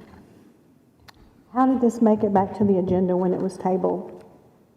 That's what we do when we table something, we bring it back. If you table. No, but Mr. Spurlock said at the meeting that it was going to be tabled forever, that it wasn't coming back. No, he recommended that we may not bring it back, but Someone from the prevailing team has to ask for it to be put back on the agenda. I think I can answer that. I think the conversations that we've had internally, Mr. Bodry and myself, along with, with other people within our system, we felt like that this should be brought back up for a fair conversation. I think the last thing we asked, I want time to look at it, and I didn't understand that because we had presented it prior to, we'd already presented it one time, and this was the second time we presented it. So that's the reason why it came back up again. So who asked for it to come back on the agenda? I did. Okay. Mr. Reed, would you please tell us Robert's Rules of Orders in putting something back on the agenda? Is it not who is on the prevailing team is the one that is allowed to ask for it to be back on the agenda? Well, the chairman and the director can place things on the agenda, so they can't place things on the agenda. Of course, the board does not. If you want to table the matter or not take it up again, you can table the matter again and not take it up tonight if you do not want to take it up tonight. Mr. Spurlock said he didn't want to table it up because when I voted or had the motion to table it, I said, let's table it to a later date and was looking for the date. And he said, no, there's no reason to do this. We've already discussed this, all we want to discuss it. There's no reason to bring it back. I think you've heard the reason the director gave tonight, that he thought he would bring it back on the agenda tonight and put it back on the agenda. It does not obligate the board to take any action on this. If the board does not want to take action on it, the board does not need to doesn't have to take action on this tonight if the board chooses not to take action. If a board member wishes to make a motion that's seconded and voted on, that's what is within the board's capacity to control and take action on. So if there's a will to table this matter again, there should be a motion made to table it. If that's seconded and the board votes to table it, it will be tabled again at that point. Mr. Chairman, if I may, I did have a conversation with the chairman and the director with more questions and have done a tremendous amount of research speaking with central office staff and local nurses, actually, our nursing staff. So I am party to the request to have this put back on the agenda as a board member. So it's important to me, and I think that there was information left out, or we came away from our last meeting, it was urgently tabled, and we didn't have sufficient discussion, and additionally, Ms. Winters wasn't available for questioning to fill in some of those gaps for us. So I do think that we have more questions and that we should explore this further. And I do want to say that we received quite a bit of information at the last meeting, which I furiously was copying down, being a visual learner, and I did not have time to look at that. So I was very pleased when Ms. Sharp asked to table it, and I voted to table it because I needed to go back and study some things. So I'm very glad that this has come back up because now I've had a chance to look at several things, and I do have some questions for Ms. Winters also. Mr. Chairman, may I? Sure. Thank you. I have quite a bit to say, which I'm sure will come as no surprise to anybody, but I will abbreviate this as best I can. I, too, have had a chance to study this a lot more since the last meeting, and even when it was brought up before that. And a lot of what I've been studying are the 16 emails, and I think I've counted those correctly. If anything, it's a low number, that we have received over the last few days since this got put back on the agenda from school nurses that are in our system. So I want to talk a little bit about that. And first of all, I want to thank Mrs. Kane. I don't know, I think she's still here. I can't see from the podium. I see the hand. Ms. Kane, thank you. You spoke very eloquently and made a tremendous case. And I will start this off by saying that I think, even though we can sit here and talk all day long about how this is not going to impact our current nurses from a pay standpoint, I do, as an HR professional and also as a board member that's assessed all these comments and feedbacks we've had from these nurses, I do think it will hinder our ability to effectively recruit down the road. And as we look at, and I'm just sitting here thinking from a personal standpoint, back when I was in elementary school, which has been, it was back with the dinosaurs, and how we looked at school nurses then, there weren't kids that were medically fragile, at least not that I remember in the schools I grew up in, like the ones that we're dealing with now. And since we didn't have any other nurses speak this evening without using names, and I'm not going to read all these emails because we would be here all night, but I'm going to take some excerpts from some of the things that some of these nurses have said in their emails. And yes, fellow board members, I know that you all received, at least I think, the majority of these emails as well. But for the audience and for the public, I think everybody has a right to hear this. First of all, we have to make critical decisions without a doctor or nurses around. Many of us have our master's degree. I, for one, am about to enroll, but would be unable to finish it by the deadline of August. I have 18 years experience. Yes, I left the hospital because I thought I could reach my community better. Yes, the perks are great, but don't teachers get the same perks? Why should I have to go get a second job during the summer just to make more money? All schools do not have a full-time nurse. And after this unpredictable year, the cut is a slap in our face. And I've heard that several times. It's an insult and a slap in our face. And again, I keep going back to Mr. Spurlock's remarks that, hey, this isn't impacting our current nurses. And again, I get that. But to me, when I look at this from the 30,000 foot, we are in essence saying that we're devaluing how we felt about our nurses up to this point and the pay that they ought to be receiving to what's going to happen down the road. I also asked at the last meeting about the component for the education. It's going to end in August, so indeed it does impact current nurses that might have been planning on going for higher degrees.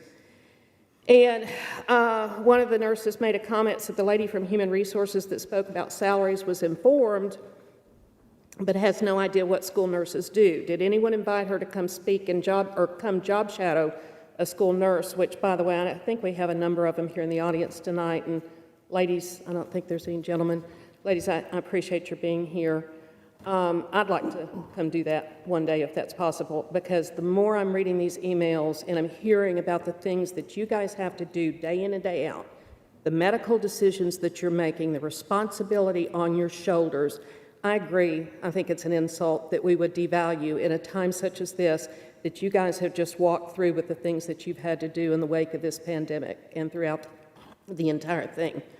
One nurse says, I've worked countless hours unpaid, as I am a grateful salaried employee this year, doing contact tracing, explaining quarantine, and ever-changing guidelines to family and staff during COVID.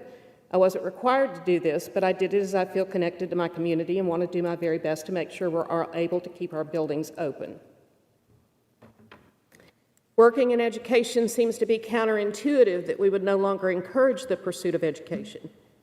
And again, I get it, the BEP, but that was another thing that came up at the last meeting that I'm a little concerned about, where I think we were told by someone, and I don't remember exactly who, that the BEP funding for school nurses was dead, which my understanding is now, indeed, it's not, that there is still a bill. I never said that. No, and I wasn't Okay. suggesting you did, Ms. Bratton, but someone said that it wasn't going to happen again this year. But again, ask ourselves the question, we have tons of unfunded mandates that we have to deal with as a system. We have for many, many years. Why all of a sudden is it such a big deal with our nurses? And again, I beg the argument that in this day and time, in the wake of what they've walked through this past year, There is absolutely, absolutely no way I will support this. Mr. Chairman, I have some questions for Mrs. Winters, so if it's possible for...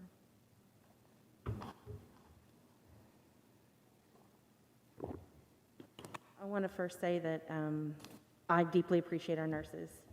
Obviously, we have gone in our system above and beyond.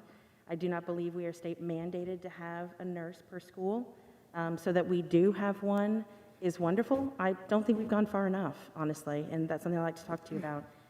Emotionally, as a parent, my heartstrings are pulled. I've spoken to countless nurses. I have friends who have deeply medically fragile students. I've spoken with them. I've spoken with county commissioners. I've spoken with Ms. Winters, and I have had an email exchange, which I'm happy to provide with my fellow board members, and she has collected a tremendous amount of data for me.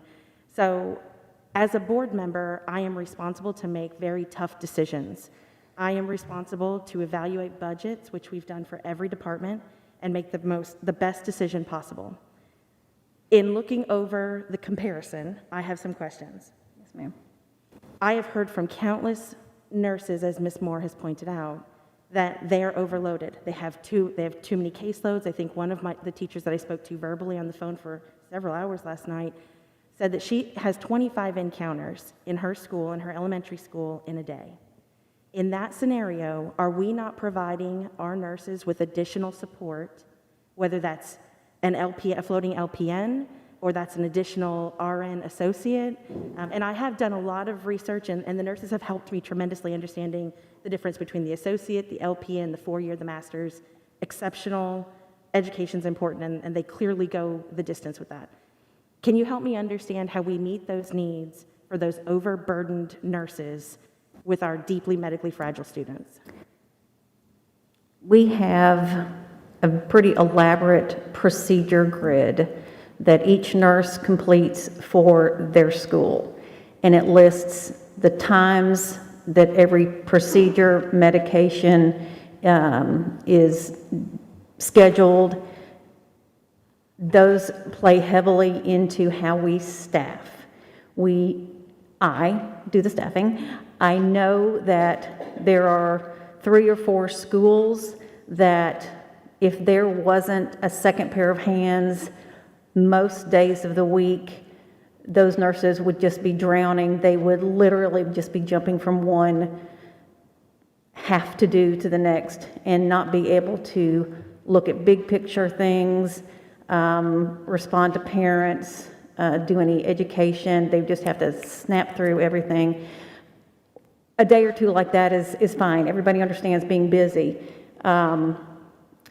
But there are those schools that just, and it sort of rotates. A few years ago, it was Oakland High School, and we put a second nurse there as many days as we could to alleviate that. It's been Rocky Fork Elementary. It was Siegel High School for a few years. So we look at the caseload and the acuity of the students and try to make that call as who needs that extra pair of hands. If we have a float nurse who has not been assigned to a school because of a call out, we send those people. Charge nurses are routinely taking up camp at those busy schools. They'll see their regular kids and let those nurses do phone calls or follow-ups or something like that. So we have a system. It's certainly not perfect. We also use nurses who are at smaller schools with smaller caseloads to do some of the clerical things that busy school nurse needs to get done, but can't get to in the day. So we truly do have a team of nurses working with each other, even though we can't be in the same building like we are in the hospital or. Okay, so then you say where we can find assistance. Why are we not, are you asking for this in your budget? Do you not have the room in your budget to ask for additional support permanently at our schools? And how often do you assess the needs of our nurses? Because I will tell you, the more I talk to them and the more I read their emails, I feel like they're overworked, Their burden is heavy. They're taking this home. Add COVID on top of this. This is a bad situation on top of a bad situation, if you ask me. And, you know, my personal experience, I have 7 children who have gone through Rutherford County schools, as I've said. And I often run things by them that are going to be on the budget. They're probably watching this evening or the agenda. And when this nurse issue came up, my kids all said, I've never seen a nurse. If I go, they're not there. One of my sons says they're often working with the special ed students in CDC. They're going to other schools. My son had a terrible allergic reaction at school last year. He was sent to the nurse. The nurse was too busy to address it, and he has no allergies. It was so concerning that the teacher sent him back and forth, and finally the teacher called us and said, "This is emergent. You need to come and pick him up." And he ended up going to urgent care for that. That tells me that our level of care already, where we are, is concerning. So back to my original question to you, and I don't mean to be fiery towards you, but there are some important questions we need to get answered here. Yes, ma'am. How often are we reevaluating the needs of our nurses, and how often do you visit those schools to ensure that they have the support that they need? Because that's something that I'm also hearing from them, is they're not feeling supported. I don't get to the schools very often. I do, especially this year with the virtual meetings, but I would attend typically several meetings a month, check in on the nurses, be there physically. This year has been overwhelming for all of us, and with fewer in-person meetings and the discouragement of additional people in the buildings, this year has not been one. If nurses are feeling unsupported, that's upsetting to me because we spend a great deal of time just communicating with them. The charge nurses each have a cluster of schools that they supervise hands-on in the buildings, on the phone, all the time. I reiterate over and over again that I am here for questions, emails, phone calls, texts, and so I'm listening all the time. We also have team meetings with the charge nurses. I meet with each of them individually once a month and discuss their group, morale, caseloads, situations, and if something needs to be addressed, changed, we work on a plan for that. And then we also have a monthly team meeting where we all, the charge nurses and myself, talk about the situations, big picture, coming down the road, projects, things that we need to be preparing for. So it's a constant state of reevaluation. If I know that a nurse has come back from a doctor's appointment and the nurse I staffed there to cover her is now, she's a float nurse, where does she go? I'm immediately sending out, tell me who's a hot spot today, who needs another pair of hands. So it's that sort of conversation all day, every day. Do you think, have you asked for in your budget additional LPN hourlies to support and help offset this? Is that coming in this year's budget? And Ms. Maxwell made a very good point at the last meeting about we're seeing where we need more than one nurse at some of our schools, particularly with our CDC students and our special education. And what our nurses are doing is, I spoke to a nurse who has worked in our system before, is now a nurse practitioner, and she said, hands down, it is not an easy job. There's a lot to it. So I understand the gravity. Are you asking for more positions? Did you have positions at any schools where those positions were removed? No positions have ever been removed. Each year for the last several years, I have in my basic budget request added some LPNs. Ideally, I would, and this was my, if I could have everything, I would have an LPN at half a day at every high school during the week. So they would spend half a morning here and afternoon there and flop around. I have put in requests of that nature, and I understand, obviously, we can't get everything we want, and a budget is not infinite. So those things have not made it to the table, basically. So the version that I submit has been edited for obvious reasons. You know, we can't support all those needs, and I get that. So I've never heard from a nurse before this, ever, before this item. Obviously, it's a major item. Do you hear regularly the concern from your nurses outside of this item that they need more support? Is that a reflection of what you're putting in your budget? And then I did hear from one nurse who said that she had an LPN or an assistant at her school for a couple months, and then they were pulled.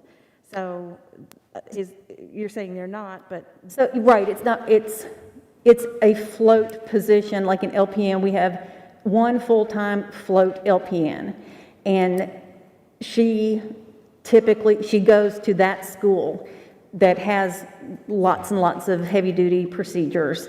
There are other schools with heavy-duty procedures, and they're just one of them.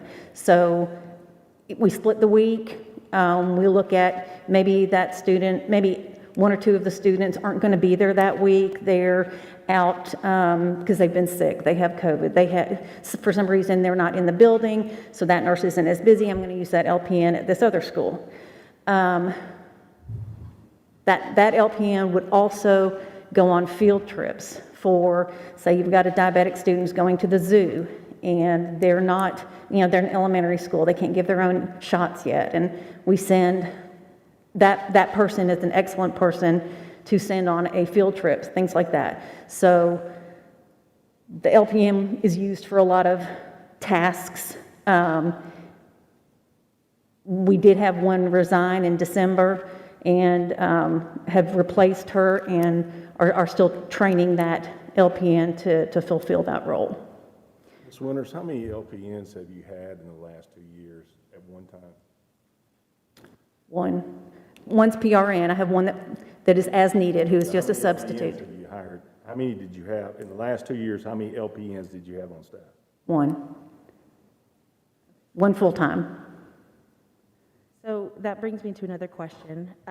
When I first was made aware of this issue before the budgetary process, I was contacted by a parent with students in our system, and they were deeply concerned because their nurses had conveyed to them that they were being told we were removing our RNs and replacing them with LPNs. Right. I talked to a nurse last night at 12:30 over email, and this was still the understanding. This was the narrative that I have heard over and over and over from our nurses. Can you please help clarify this for us? Where did this come from? And is this your understanding? Because this is certainly not my understanding, right, but this seems to be our nurses' population understanding to some degree. And we're still getting emails saying that. So initially when I met with the leadership here about budget, it was proposed that in order to be more cost effective, we look at hiring as nurses, as RNs left through retirement, other attrition, we replace them with LPNs, licensed practical nurses. And I was asked to come up, I said I would come up with a model, a staffing model, where we had LPNs in a cluster of schools and an RN supervising. My team of nurses felt very strongly about that. I understand that. I did too. But I was trying to do my job and support the mission of Rutherford County Schools, fiscally responsible. So I was looking how we could do that. The next meeting that I had was shifted a little bit. The focus was shifted a little bit so that it wasn't that we were going to need to hire LPNs as replacement of RNs. It was that we could hire LPNs, we could hire associate degree nurses, RNs, and that we were just going to look at this lower scale for wages. And we came up with, I was given an hourly wage where nurses would clock in, like we do at the hospital. And I took that to digest. My question about that proposal was that it would leave our current nurses on a salary scale where they currently are, and nothing was going to change for people who were currently employed, but new people hired would be on this new hourly scale. And even though it was not super low, there's a mindset that's different between an hourly staff member and a salaried staff member, especially if their job responsibilities are the same. And if you are going to ask all the nurses to make sure the job gets done, the salaried nurses have to stay until it gets done, and they will come in on weekends and take it home with them. The hourly staff can't stay late. They're not allowed. They're not budgeted. So they have to clock out, and whatever get done. So I voiced that dilemma, and then we've reached where we are now with a salary scale that, yes, it looks similar to other school districts' nurse salary scales. I feel like we've come a long way from replacing people with LPNs as we lose RNs to salaried nurses. I think, so through the budget process then is what I'm understanding, through that budgetary process and trying to find a way to restructure, as we've done with all different departments, Yes. our salaries and ensure, okay, so I Yes, ma'am. So now where we are today is our nurses will be salaried, and we have this here. The new proposal focuses on RN school nurse, which would be an associate's degree, correct? Or a bachelor's or a master's. It wouldn't matter what degree you had, you would be making that salary. So your nurses supervisors would then have their own tier. Right, yes, which they currently don't have. And your LPNs would have? They are basically the same. Nothing has changed there, and the substitute RNs and LPNs are the same. Okay, so what, in all of what I have understood and I have learned, we are not letting go of any of our RNs. We will only be replacing them through attrition. Yes, ma'am. It is my understanding that we'll be replacing them with RNs as well. Yes. Not LPNs. So Correct. That's an accurate statement. Yes, ma'am. Our level of care, which is an argument that I've heard from our nurses, should not be hindered. Fair? Is that, I mean, expectation is that we should not have it hindered. If our applicants, if our pool of applicants remains as qualified as our pool has been, no, the level of care will not change. And are you basing your qualification based on experience, time in the field? A lot of things. Time in nursing, anybody who's got school health experience goes way to the top of the list, because working in a school setting is completely different.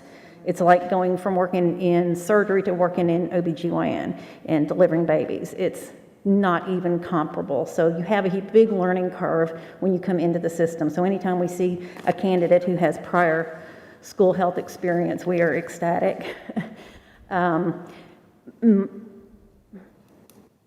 My reluctance about this salary scale is only that it caps out so low.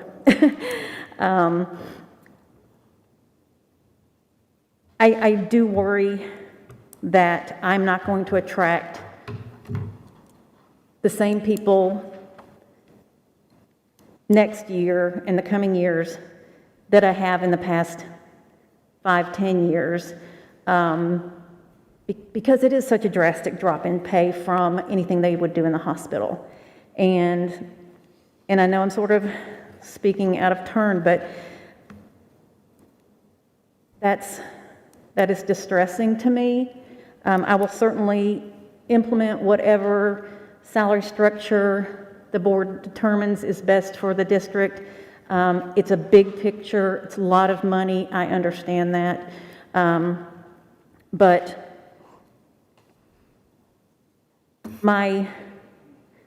we have been an exceptional district. We have been a model district across the state. And I definitely understand needing to come in line financially with what everybody else is doing. But I feel strongly that we should be able to continue the practices that made us exceptional. And that includes having a salary structure that does attract a wide variety of very qualified nurses. Have you spent any time in any of the surrounding systems to see how they operate in comparison to us? I speak with supervisors from other districts and routinely, and their charge nurse equivalents. We have a Tennessee conference every year, and I was president of the Tennessee Association of School Nurses for 6 years. So I had a wonderful opportunity to see how different departments and different districts ran. Everyone is extremely different. And that's one of the things that is difficult about school health is there is no state standard. There's no national standard. You go to a national conference and some require school nurses to have additional, almost master's degree training, certification from their state. And then another state it doesn't have any requirements. So you've never worked in a system other than ours? Not as a school nurse, Not correct. as a school nurse. Right. So I want to tell you kind of where I'm at with Okay. this. And I was kind of on this fence, like, okay, I'm looking at these salary scales and I think there's some good arguments here. And the more I talked to nurses, the more I heard they were under-supported. They needed more support. So how do we reconcile that, keep the quality? And I will tell you, I had a nurse tell me that if this salary scale was adopted, they would not make as strong an effort in their school. And that is deeply concerning to me. That is concerning to me as well. The salary schedule doesn't affect them. I understand the frustration. Right. But our children are not a negotiation tool. Right. And our adjustment to their salaries or to the incoming salaries, on my end, I'm going to explain to you why I'm going to do what I'm going to do tonight or why I'm going to vote the way I'm going to vote. I do think we need to add LPN support to our schools. No child, I don't care if I fell and hit my head. I mean, we had an incident today that was terrible. Yes. There should always be the support that our nurses and our staff needs. Our teachers have EAs, arguably not enough, but our nurses, I think, need more support, and that is the one thing that comes out for me.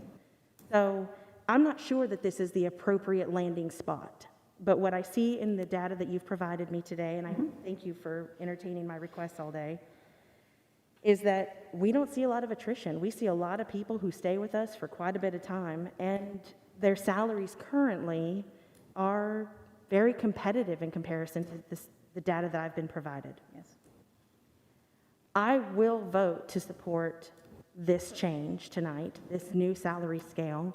I would like to come back and reevaluate. Dr. Anthony looks at when we're hiring our teachers and other staff, and everybody is equally important to me. We're all touching that whole team in some way or another. If there's a need for a bonus sign-on, or if we're seeing a struggle, that constant communication between your office, the board, and the director's office will help us get to that sweet spot. I don't want to undermine the role of our nurses at all, and I want our nurses to be encouraged and feel encouraged. And I think the best way right now to do that is to restructure this and add additional LPNs. I'd like to see additional LPNs in your budget. And I'd like to know how often we're going to be evaluating, not floating, but that nurse where there's 25 encounters a day, there needs to be another person in that school to help support her. She was drowning in her responsibility. And if that's not something that we've been able to provide you before, I'm hoping that this change will afford us that ability. So I don't want to take from my other board members, and I apologize that I've spent so much time drilling down here, but I am going to make a motion this evening that we adopt this pay scale. The adjustment and amendment to this adoption, though, I would like to see us make concessions for those people, those nurses who are currently in a program. I think there's 4 of them. 2 graduate tomorrow, congratulations, and 2 additionally in December. I would like to see the December ones also grandfathered in to this. So my motion would be adopt this pay scale, add in those 4, not 2, but 4, grandfathering for degrees, and we should reevaluate. But I'd like to see, outside of that motion, I'd like to see additional staff added to support our nurses in our schools. Could I ask a question? Sure. Okay. Would you repeat what you said, because I want to make sure I understood it. My motion is to adopt the pay scale as presented. Okay. The recommended pay scale, with the amendment that we grandfather in the 4 nurses currently in educational programs to advance their degrees. Why would we not grandfather in everyone that's working on it that we already have employed? It was my understanding from, and correct me if I'm wrong, when I asked you this morning how many were currently in a program, you gave me 4. Right, yes. So yes. that's all we have? That are currently working on a master's degree. Currently working on I have one something. working on a PhD, but yeah. So that doesn't mean that we don't have others out there that might have been entertaining that possibility. And as a matter of fact, I had a letter from one of them. Yeah, I Basically know there said, were, yes. if I want to stay in this field, what incentive is there for me now to spend that money and go back to school? So if we're going to grandfather it, I would be of the mind that we grandfathered it for everybody. But if I may, before we move forward with the motion, and Ms. Winters, I apologize. I know this has been a tough year for you, and you've been put on the hot seat there at that podium a couple times now, and I am sorry that you've had to walk through all this, but I appreciate you being open and candid with us. You know, to me, from a business perspective, and in looking at this, and I really appreciate Ms. Johnson's points, because I completely agree, it's become obvious that our nurses don't have enough support, and they have way too much to do. But I think to me, we're talking about 2 different things here. We're talking about our staffing needs and how many nurses do we really need in our schools, and should they be RNs, or should they be RNs plus LPNs, et cetera, et cetera. But then we're talking about this change in pay scale, which is what is on the agenda to vote on tonight. And I heard from 16 nurses, which I believe, based on your numbers as far as how many nurses we have in the system, is about 31% of them. And in every one of them's email, I believe, but maybe one, they all reference the fact that, hey, we get it, it's not going to impact us, but do you not realize what this is going to do to your recruiting abilities going down the road when you're looking at getting us help, or when you're looking at replacing me because I'm retiring or deciding to go back into something else? And I don't want to put words in your mouth, but I just want to clarify that what I heard you sharing with us is, first of all, the subject of replacing with LPNs did come up at one point. So there was reason for all the concerns that came across that were expressed. But secondly, that if we do implement this new pay scale, that moving down the road, as we try to recruit, especially for RNs, that it's going to make our recruiting job more difficult, and we are likely not going to get the kind of caliber that we have in these ladies that are sitting back here. Would that be an accurate assessment? Pay more than anyone else. But we're in the not area. going to be when Yes, we will make these be. adjustments. We still will be paying more than anyone in the mid-state. Yes, it is 77 cents lower than the original pay scale. I think if you had a nurse who was considering school health and was she going to look in Williamson County or Robertson County or Rutherford County. If they were going to make a decision between 3 job offers, then the salary would not make that difference. I think my perspective is we almost always recruit from acute care settings. A good number of our nurses come from critical care and emergency department backgrounds. And if they are looking at what they make hourly, annually in the hospital, granted, hours are different, they don't have weekends, they are paid a base pay to work. They get weekend differential, they get shift diff for working 3 to 11, 11 to 7, 7P, 7A, holidays are time and a half. So yes, we don't have to do that, but they do get compensated for it. And they know that that money is better than what they can make in the school system. And I just feel like they might say, it's just not an option for me because I'm not going to make enough money. And we will obviously attract some very qualified folks, just like there are LPNs that out-nurse some RNs I know. There are associate degree nurses that run circles around some of the master's prepared nurses I know. A degree does not make that part of a nurse. It lends to their dedication to the job, to the big picture, but the number of nurses who will come from acute care settings with all that great experience, all those things they've learned in those settings, are just not going to be looking towards school health. That's my fear. I can't see the future, but So that's not, there's no data to back that up. This is your feeling in this moment that if we make this adjustment, it will be harder to attract, sort of like if we don't get this 5% that we've requested from the county commission for our teachers and our staff, it's going to make it harder to attract. Correct. The only way I could possibly put numbers to that is if I polled my staff and asked, would you have come to work for this salary? And that's going to be skewed. That's not going to be valid data that I collect. So I didn't do that. So basically on your staff is what you're saying, they would have maybe chosen a different option. Very possibly, yes. Back to all of this comparison with other school districts. I'm going to give another example of one of the emails that I think we all received. This nurse said, and this is a nurse, by the way, that I'm pretty sure, from what I understand, is a full-time RN at one of our schools, and one of our schools that has quite a few very medically fragile children that she has to care for.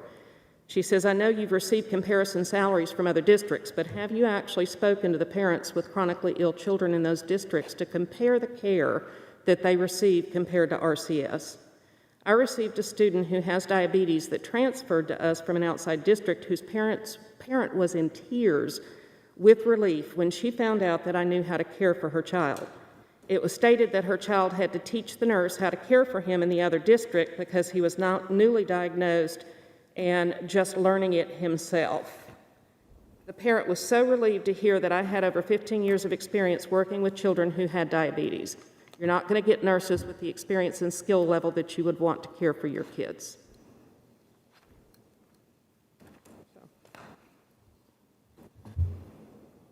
It's my experience in the time, but in the time that I was working in CDC, overworked and morale from these emails is pretty low. It's been a rough year, and to me, it's just not the road I want to go down. I loved our nurses, and I feel like they need to be supported, and there is a huge difference in being certified and classified. I was in the schools. So it's not a road that I'm going to go down. I will add that next year we are making a change to our diastat protocol. Diastat is a rectal form of Valium. It's a gel that students who have a seizure disorder may have ordered. Since I started here, before I started here in 2002, having a student with diastat in the school building basically meant that a nurse needed to be there. The board at that time and administration decided that even though law came about that we can train lay people to administer Diastat to students having a seizure, they said, let's not do that. Let's just put a nurse in those buildings. It's sort of become the go-to anti-seizure medication that is prescribed by emergency room doctors. When they see somebody with a new onset seizure, they just go ahead and give them that, and then they follow up with a neurologist. There are new medicines on the market, thankfully now, that are becoming more and more commonly prescribed. They are different routes. They're intranasally, so that they're sprays. Some of them have to be drawn up and mixed and sprayed, but still a large number of our students still have Diastat ordered. Until this year, we started asking, we opened the door to asking for volunteers for those students, for lay people at the schools, EAs, teachers, anybody who works with those students, if they would volunteer to be trained to give the Diastat in the event that a student had a seizure. We got 2 volunteers at Laverne High School, and we trained them, and that student was going on a job site, and of course this year that didn't really flesh out, but because of COVID. But we have, with encouragement, revised our procedure so that we are not going to staff a nurse at that small school that has just a few procedures, a Diastat student, where that nurse can be used to help in some of these bigger schools. They may spend part of the day, the morning, just like the LPNs I talked about.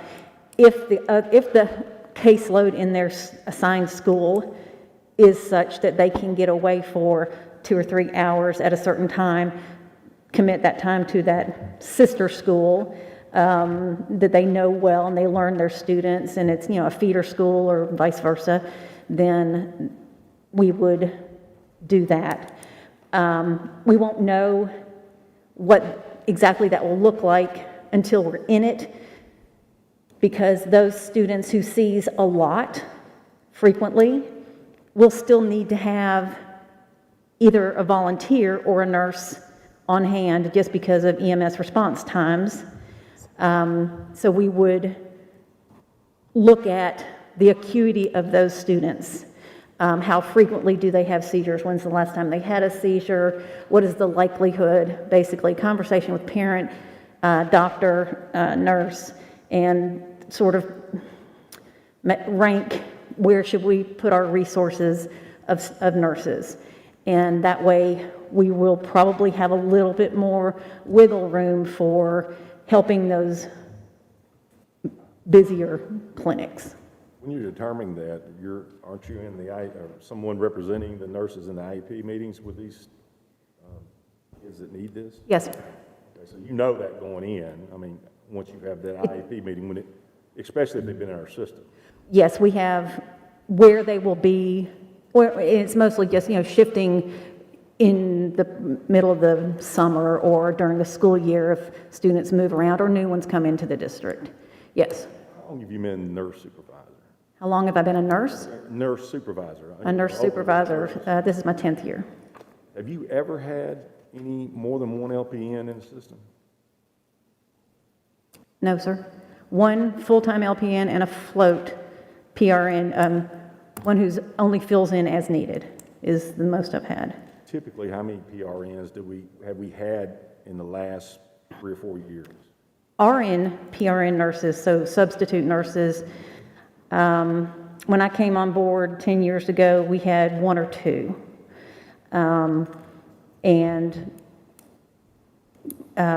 We've built up a pool, and mostly it's because it's a wonderful training ground for current staff, because almost exclusively we get our full-time and part-time staff from PRN tool because they know what they're getting into. They already know they like it. They want to stick with it. And they're trained. We've had a pool as big as 20 PRNs. I think we now have 10. We lost quite a few just because they couldn't get the hours with this year. Is it 30? It's $30, yes, sir. And you actually had, you've had one, or you may currently have one that has a master's, am I correct? Yes. Yes. And we did raise that rate a number of years ago. The board approved an increase in the PRN salary from $23 to $30 because we weren't attracting excellent staff to our PRN pool. So it doesn't matter whether they're BSN or MSN, they all get $30 an hour. Right, for substitute nursing, yes. And so I just want to be clear on what we're talking about. So you just described something that sounds deeply alarming to me on so many levels. Having volunteers, after we've just talked about needing highly qualified nurses, but now we're going to get volunteers to help support our students with a product, something that's, okay, so can you tell me about the PRNs? If they fill in, are they filling in for our absent nurses when our nurses can't be in? Is that what that is? Yes, ma'am. So do you have a plan, and I realize, as Ms. Moore said, we're talking about two different things here. I realize we're talking about the budget. One way or the other, we're talking about the cost of our nursing and our medical care for our students. So the reduction of this, which with these salaries, which will obviously be in the future, we'll see that, just like we invest in our kids' college funds when they're babies. Do you have a plan for adding additional or LPNs? I mean, I don't know why we continue to have this conversation about LPNs as though they're not capable. I would think that LPNs are great support staff to our in fact, the nurse I spoke to last night said she would not feel comfortable signing off on an LPN that wasn't directly working with her, but as an RN, she can sign off on and they could work in unison, essentially. So I'm having a hard time understanding why, forgive me, I'm not in education, business world, why is this not something that we're bringing in volunteers instead? Why are we not asking for more support, paid support, even if they are LPNs? And I don't know if an LPN hasn't helped me before, so I never ask when somebody helps me in the hospital, whether they're saving my child's life or they're giving me a shot, what is your credential? Right. I trust that medical professional, and I always get exceptional care. So Right, the LPN, they're basically phased out of hospitals now just because they can't practice independently, and RN always has to go behind them and do an assessment, a total body assessment. So you'll see them with medical technicians in a doctor's office, in a nursing home, passing meds to 30, 40 patients. Here, we use them for precisely that. They can follow a doctor's order. They can do a tube feeding. They can give a medication. They can do a catheterization. And we, as this district, have always used them only in conjunction with an RN, in the building with an RN, so that there is that supervisory component. All I know to say is that I have presented budgets in the past, budget requests that had LPN positions in there. as support staff? Yes. Correct. What I'm talking about right now? Okay. Yes, to be those additional staff members who are regularly scheduled to work in those busy schools instead of, I've got nobody called out today, hallelujah, I've got an extra body, I'm going to send it to this busy high school or this busy. So that's how we currently try to manage that. So how many support currently with our caseload, our most extreme situations, where I'm going to say maybe some of these nurses are in those schools that have contacted me. How many do you need, LPNs, would you need, whether that's part-time to help with this, I don't know, feedings or, whatever services, how many would you need part-time or full-time floating to help meet the need that we have right now? I truly think four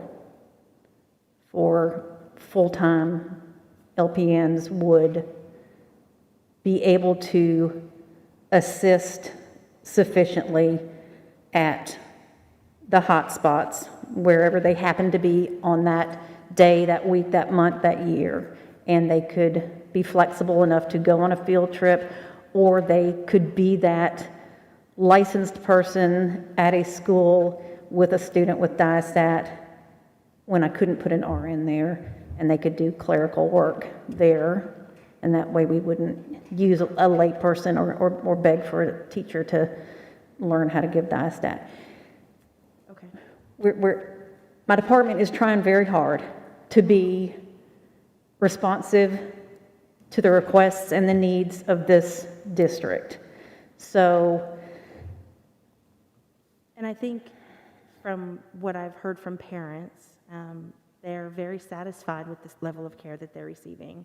And I acknowledge the difficult job that our nurses are doing.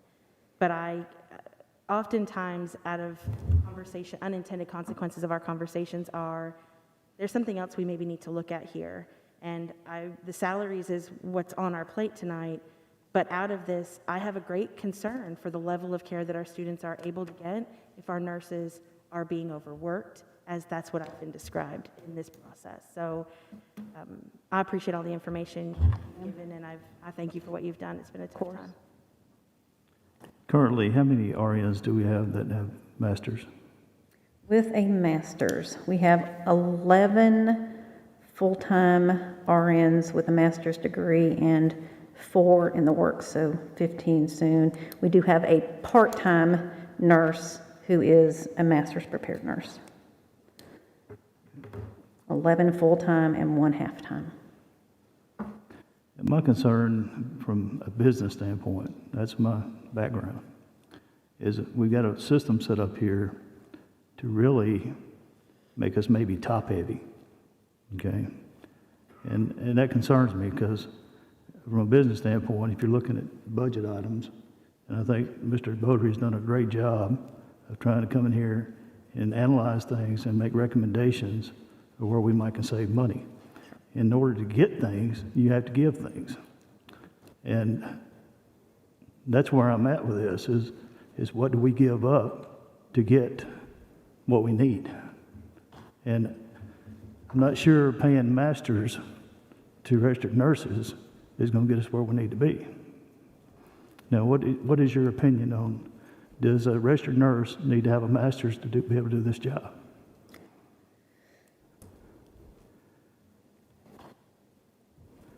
Put me in a hot spot there. I just want to be honest. Right. A person who seeks an advanced degree is broadening their baseline of knowledge, just like a teacher who gets a master's degree or another certification. It all contributes to the level of care, the base knowledge that that person has.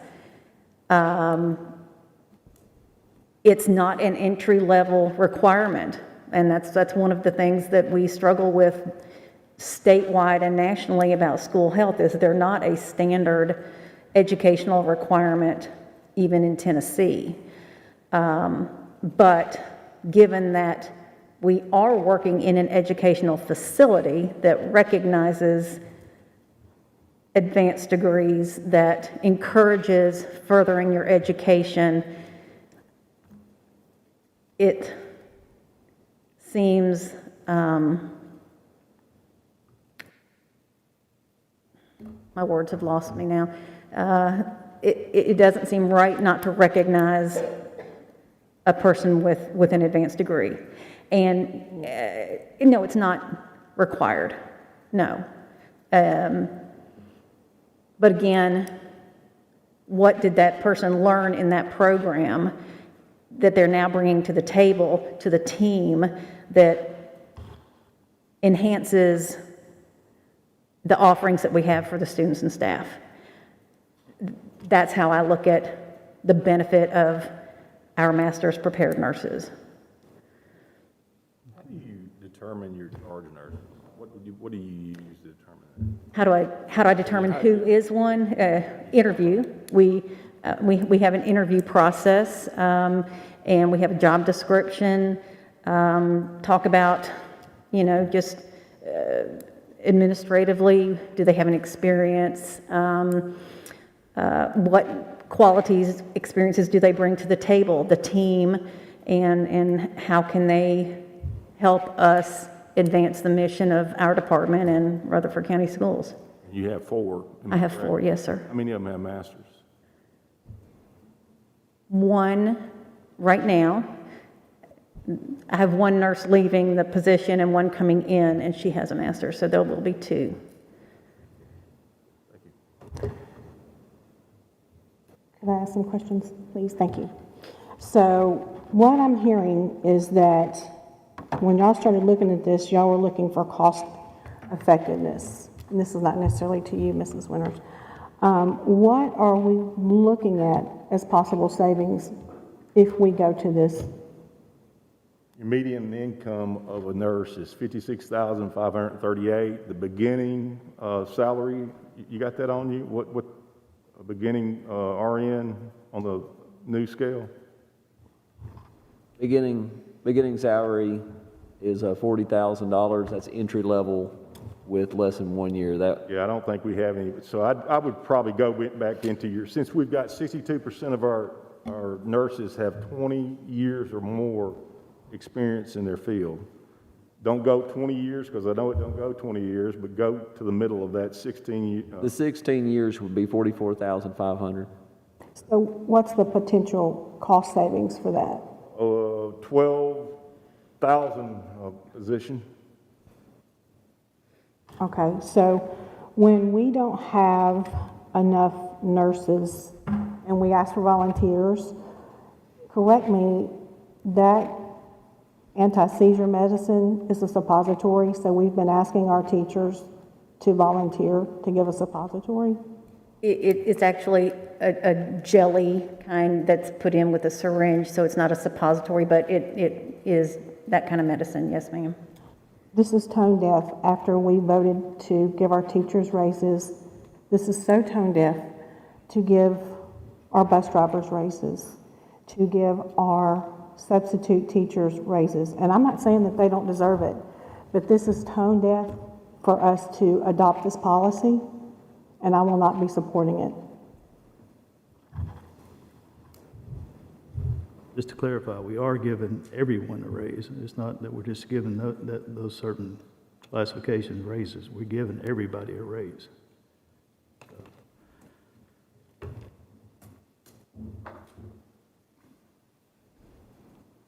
Or any other discussion, any other questions? We have a motion on the table. Do we have a second? Thank you.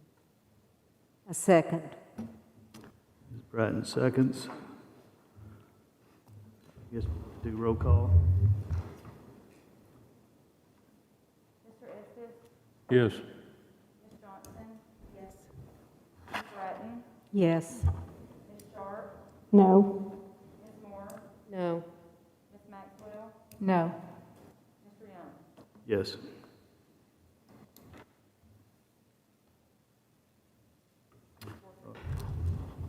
Motion passes.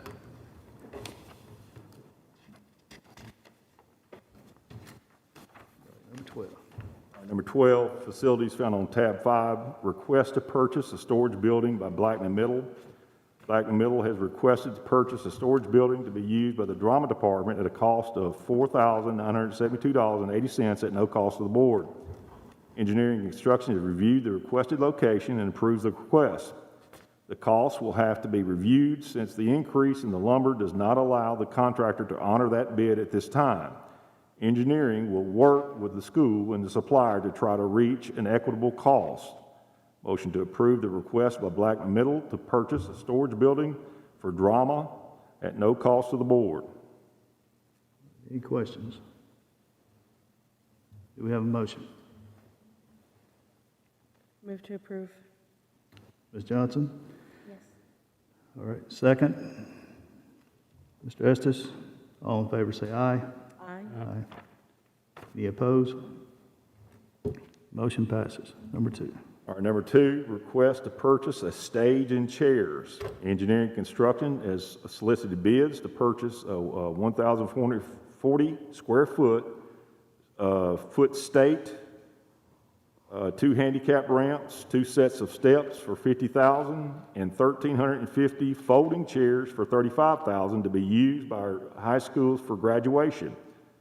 This is the largest size stage utilized last spring and will accommodate all schools. Based on the price, we will need to solicit additional bid requests. Engineering requests permission to purchase the above not to exceed $85,000. Storage, transportation, and setup is to be worked out. Motion to approve the purchase of the 1,440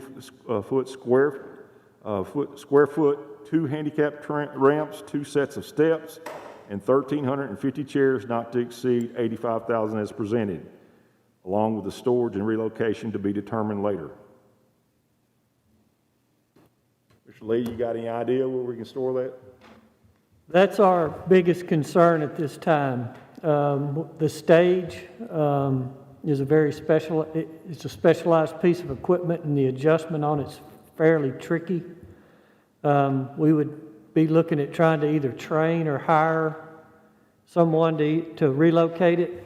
I do have some concerns on the storage portion of it. We don't have a location large enough, and I have a concern that if we bought shipping containers and locked it up in there for basically 11 months, that when we opened it up, we could have some damage.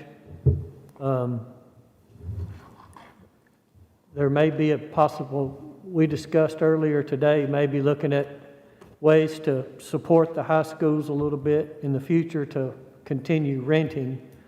But I do have some concerns with storage, relocation, setup, and takedown. Typically, how many people does it take to put up the stage? The company that the schools have been using to rent it from said they have 8 members on their team, and it takes quite a few trucks. They did offer that they already have contracts this year. They did offer for us to come out and watch and be a party to them setting them up this year if we wanted to, see how it went together.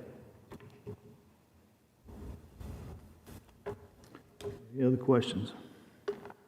Mr. Chairman, since we're not going to be utilizing this right now, it won't be used for until next year, a year, I'm wondering if maybe we shouldn't explore more options or understand this more before we vote to allocate these funds.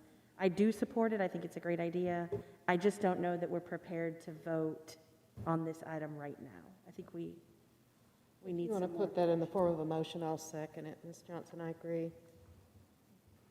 Then I would make a motion that we table this item as we further do research and pick it up at a later date. Second. We've got a motion and a second. All in favor say aye. Aye. Any opposed? Motion passes.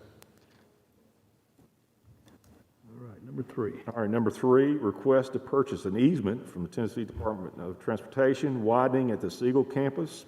Engineering Construction has been contacted by TDOT to purchase 0.466 acres for easements to widen Thompson Lane along the property affecting Siegel Middle and Siegel High School. TDOT is offering a total of $24,020 for required acreage. Engineering Construction recommends the approval of this request. Motion to approve the request for TDOT to purchase the 0.466 acres at a proposed value of $24,020 as presented. Can we get any more money out of it? Is that the most we can get for it? Yes, sir. That's 3 evaluations. That's roughly a little over $51,000 an acre. I'd just like to get all we can get. Do you have any questions? All right, do we have a motion? To approve, Mr. Chairman. Thank you, Ms. Johnson. Do we have a second? Second. Thank you, Ms. Bratton. All in favor say aye. Aye. Any opposed? Motion passes. Number 4. All right, number 4, request to remove the vegetation and improve the town cemetery. Engineering and Construction has been working with Boy Scout Troop 248 to coordinate an Eagle Scout project on the campus of Rocky Fork Elementary and Middle School. Scout Braxton Johnson has proposed to clean up and remove vegetation from the town cemetery located on the property. This project will be at no cost to the board. They have coordinated this with the state and understand the work involved. Engineering Construction has reviewed the request and provided documents and recommends approval. Motion to approve the request for Scout Troop 248 and Scout Braxton Johnson to clean up the town cemetery located on Rocky Fork campus at no cost to the board as presented. Good gesture. All right. Do we have any questions? Do we have a motion? Thank you, Ms. Maxwell. Have a second? Second. Thank you, Ms. Bratton. All in favor say aye. Aye. Any opposed? Motion passes. 13. All right, discussion of the Director of Schools Evaluation Instrument.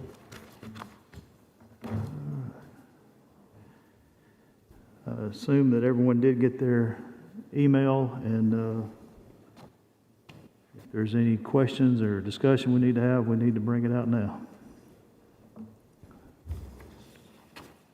Mr. Chairman, and we did, Ms. Hopkins, thank you for getting that out. And I had previously brought this to the board prior to this when we went through the last evaluation, but I am making the recommendation that we add as a component to the director's evaluation a survey, a culture survey, if you will, which I believe is what we refer to it as, and Dr. Sullivan may be able to tell me for sure what the title is, that we do for our principals in terms of surveying staff on their evaluation, I guess, if you will. This is something that's very typical in most HR evaluation instruments these days, that not only are they evaluated by their managers or supervisors, but in any positions, especially including management level positions, that there be some sort of peer and or employer direct report sort of evaluation. And it would further be my recommendation that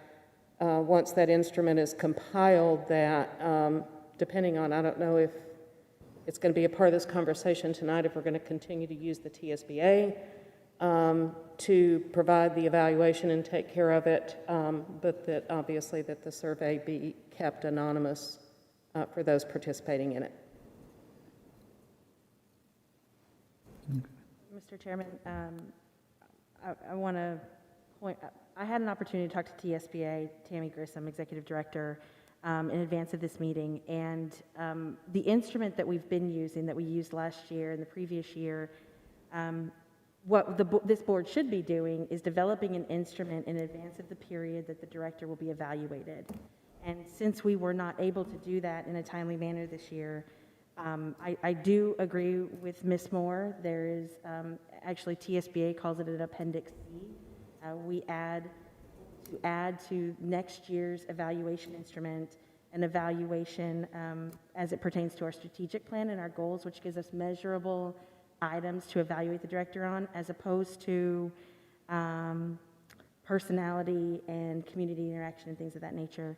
The survey that Ms. Moore is speaking of might be a broader scope. TSBA actually recommends a survey of central office staff and central office and those associated with central office staff, so even potentially administrators.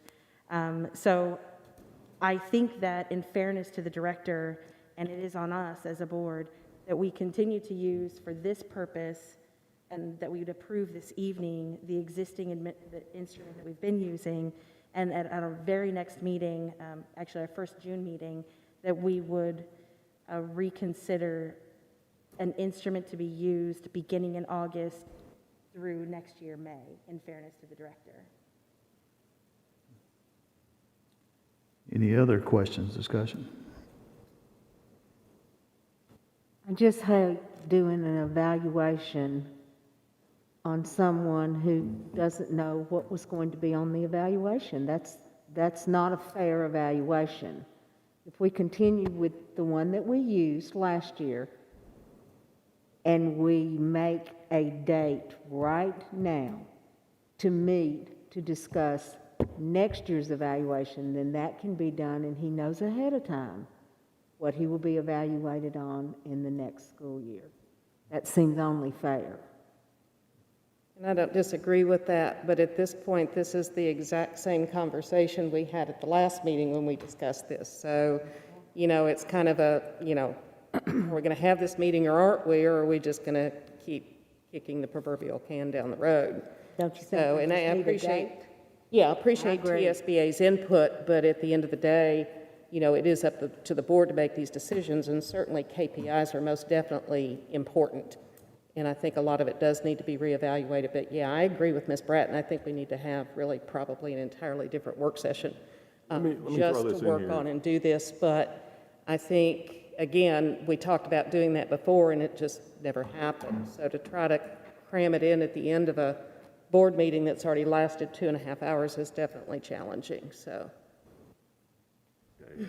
Let me throw this in here.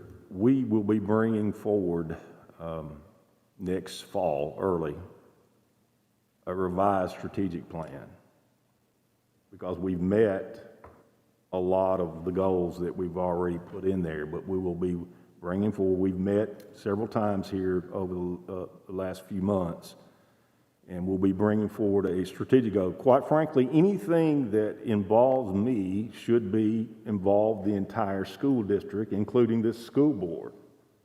And I would request, and some of the goals that you'll see are, you know, financial responsibility, return on investment, investing in our teachers, training our teachers. That's some of the things that we've been doing. That's some reason why we're bringing forward these additional positions.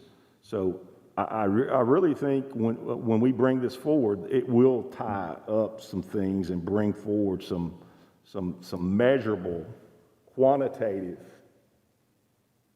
So, Mr. Director, when you say you're going to be bringing that strategic plan, do you have a month that we can look at? We will have that. In fact, I think everyone has everyone updated their part of it, or pretty much. I know, Doug, you're sitting over there. I've been getting that budget together. But there's we've updated quite a, we started back in the fall, so we've updated a lot of it. James, how long do you need to get it printed? Okay, we can do that. So June would be reasonable? When's our last meeting in June?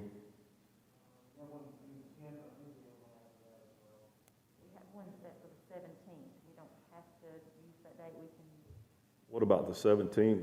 Bringing it forward on the 17th. Can you have it ready, James? Whatever you need, yes, sir. Okay. Thank you, sir. And Mr. Chairman, I would maybe think, in line with what Ms. Moore recommended, maybe this deserves a work session that we can hammer it out, review the strategic plan, have good conversation without the distraction maybe of too much more. It's been a heavy night. All right, do we have a motion? Well, we're not, I guess we have to vote on it, but, I think maybe the motion, yeah, that wasn't really a yeah, it's not. motion item anyway, but. So that's, everybody's pretty much in agreement with that. Do we need a motion to make that decision, Mr. Reed, or? If I understand what the board's saying they're agreeing to do, the board will set a meeting on the June 17th, and then it'll take up the issue with the director of schools instrument that night. Correct? Yes. This is a two-part issue, though. We have an evaluation we need to complete for the completion of this school year, and then we have an evaluation instrument that we have to create in advance of the next school year. So the June 17th would be the evaluation instrument in advance of the next school year, is what I was. What we'll do is we'll bring an updated and present the updated strategic plan. And you can vote on, you don't have to vote on that, but you can take that instrument and look at it, and I guess what you can do is determine how you want to use that. As it applies to this year's evaluation that we're preparing to do? Right. Okay. Yeah. I guess what we're talking about now is the one that we currently are using, and then the one that we will be using. Okay. So will we be hammering those out at the same? What we can do is go over the strategic plan during that June 17th meeting, and those items there, you can look at those things, and if they are measurable in a year's time, or there's progress, we can even measure progress. Because quite frankly, you're going to have some goals that's going to take 3 to 5 years, but you can have progress. One of them in particular, personally, I think should be in there because we're required, is the diversity, part of it. And Dr. Anthony's been working on that, and there's some things that she's working to improve and also to meet the requirements of the state. So at the June 17th meeting, we can then decide if we're going to have a work session for it to be totally focused on the evaluation. Is that what we're saying? Did you say that? I suggested that we have a work session in advance, in line with what Ms. Moore was saying, because it is such a heavy issue, and if we're going to do, we really have 2 tasks in front of us, and so we need to clarify what those tasks are. So however if you'd like to have that strategic plan. I'll tell you what we can do. We can have the strategic plan to give to you, and then we'll just pass the strategic plan out, and then you can hammer out the evaluation for this fall. For this fall, okay. I would just remind the board, the instrument for the evaluation needs to be adopted by the board at least 90 days before the evaluation is conducted. So if you do it June 17th, the earliest you could do the director's evaluation will be September 17th.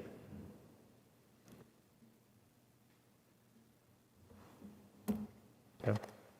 Thank you.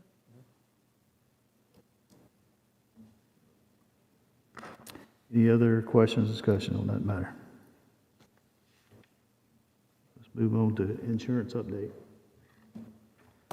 There's, just briefly, you have in front of you the Fund 266 and 264, our internal service funds for the health insurance, our workers' comp.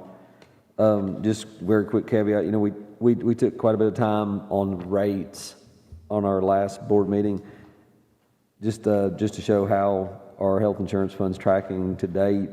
If you notice about the middle of the page on Fund 264, you can see that the fund through the end of March, which is always 1 month behind what we get from risk management, through the first 3 months of the calendar year, it's tracking quite well with a surplus of $3.9 million in the health insurance fund. That, of course, reflects the increase in the premiums of January 2021 going forward.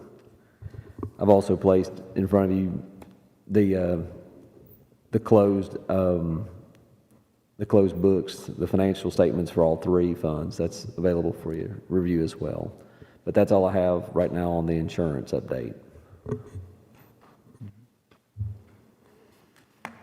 Any questions?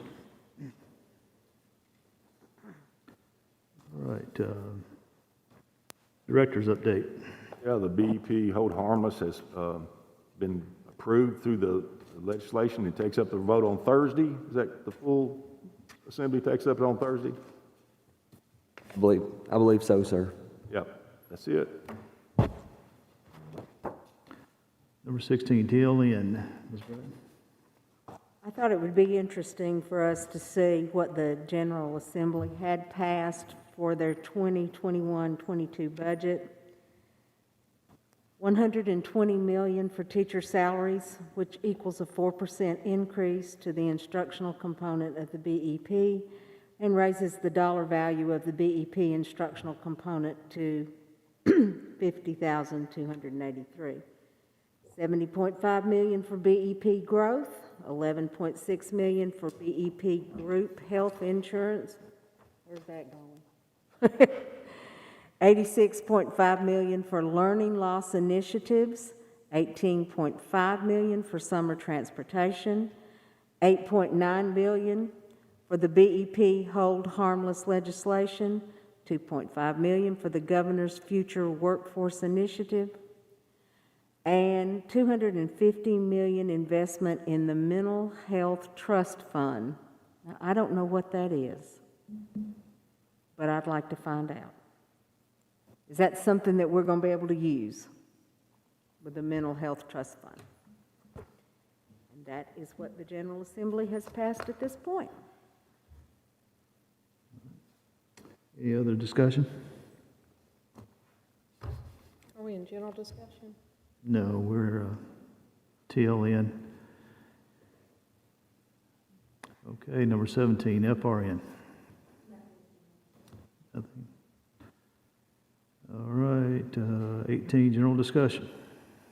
Mr. Chairman, if I may, I think Ms. Winters has already left, has she? I wanted to thank her again.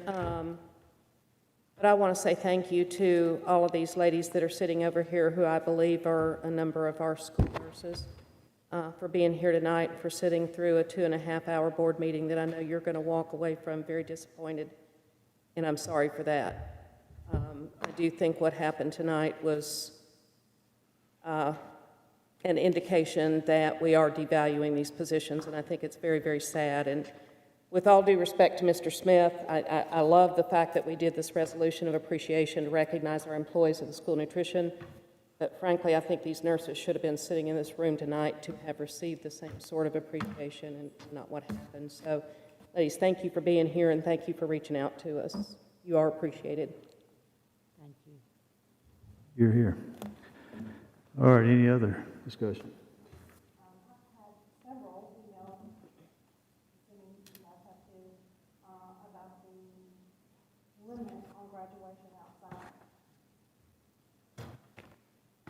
Okay. She's talking about the graduation. What would you like to know? Limiting the number of tickets for Hey, attendance. tickets are,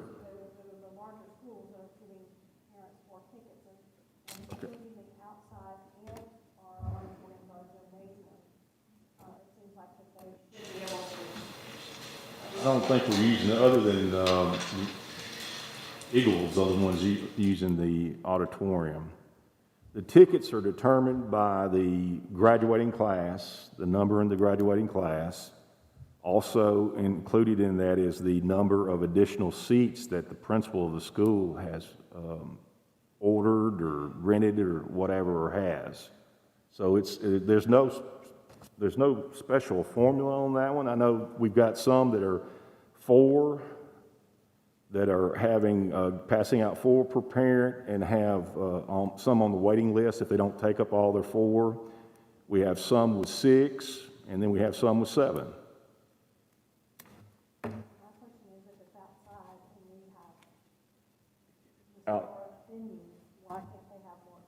It's the seating. It's the seating in the. It's the seating in the. Not all of them have the same size stadium either. Laverne and Smyrna have a smaller stadium than the rest. Smyrna's one of them, but Blackman is one of them. I don't know. 4 tickets, I think, at Blackman. Yeah, like I said, once again, their tickets are a lot. I mean, their graduating class is larger than the other schools. One of the largest high schools. They are. I think the question, and I question this too, because, and I've had a parent actually reach out to me from one of the other high schools that hasn't been mentioned, saying, hey, what is the backup plan in the event of inclement weather? You know, for instance, if we have a storm like happened at about 7 o'clock this morning, at 7 o'clock that night, what are the backup plans? And I found it a little bit discouraging that we had a parent of an upcoming graduate whose school hadn't indicated to the parents what the backup plan is. So first of all, I think that's an issue. I think I sent out that email early this morning at 5 o'clock. Make sure that you're monitoring the weather and making sure that you're contacting your parents of what your backup. So I would assume that in most cases, and I know this is what happened when I graduated many years ago, that we always had the graduation exercise out on the football field. However, in the event that that happened, they brought it inside to the gymnasium, which obviously even pre-COVID, that meant, because there were 500 people in my graduating class, that they couldn't possibly fit all the extended cousins and grandparents, and that what would happen is that if it was able to be held outside, there would not be a limit on attendance in a big football stadium. But if it had to be moved inside, then that all the parents understood that they only had 4 tickets or 3 tickets. We're still under the requirements set forth by the state health department in terms of the volume even outside. The CDC did say, yes, that if you are fully vaccinated, that you don't have to wear a mask and those kind of things. Our issue is these are principals that have, we talk about our nurses and they do a great job. They are degreed people that are running schools. And they're using the number of graduating seniors to determine the number of tickets they're allocated to the principals, or excuse me, allocated to the parents, and putting those parents that, if they're allocating 6, they're putting their names on a waiting list because perhaps one kid may not have 6. So I applaud them. I think they got good plans. Obviously, I'm like you, looking at the weather we've had in the last couple of weeks, there better be some backup plans there. Any other discussion? Okay. I would like to suggest to the board that we go back to scheduling a work session before the board meeting. And if the schedule, if the board meeting looks like that we don't need it, then we can cancel it. But we've had some very long meetings. We've had over 2-hour meetings the last several board meetings. So just want to throw that out there, see what you guys thought. We could schedule a work session for each board meeting. And if it's going to be a light load, we can cancel it. I'm definitely for that. Okay. What I've been proposing all along, so. All right. Well, that's what we'll do. No other concerns. We are adjourned.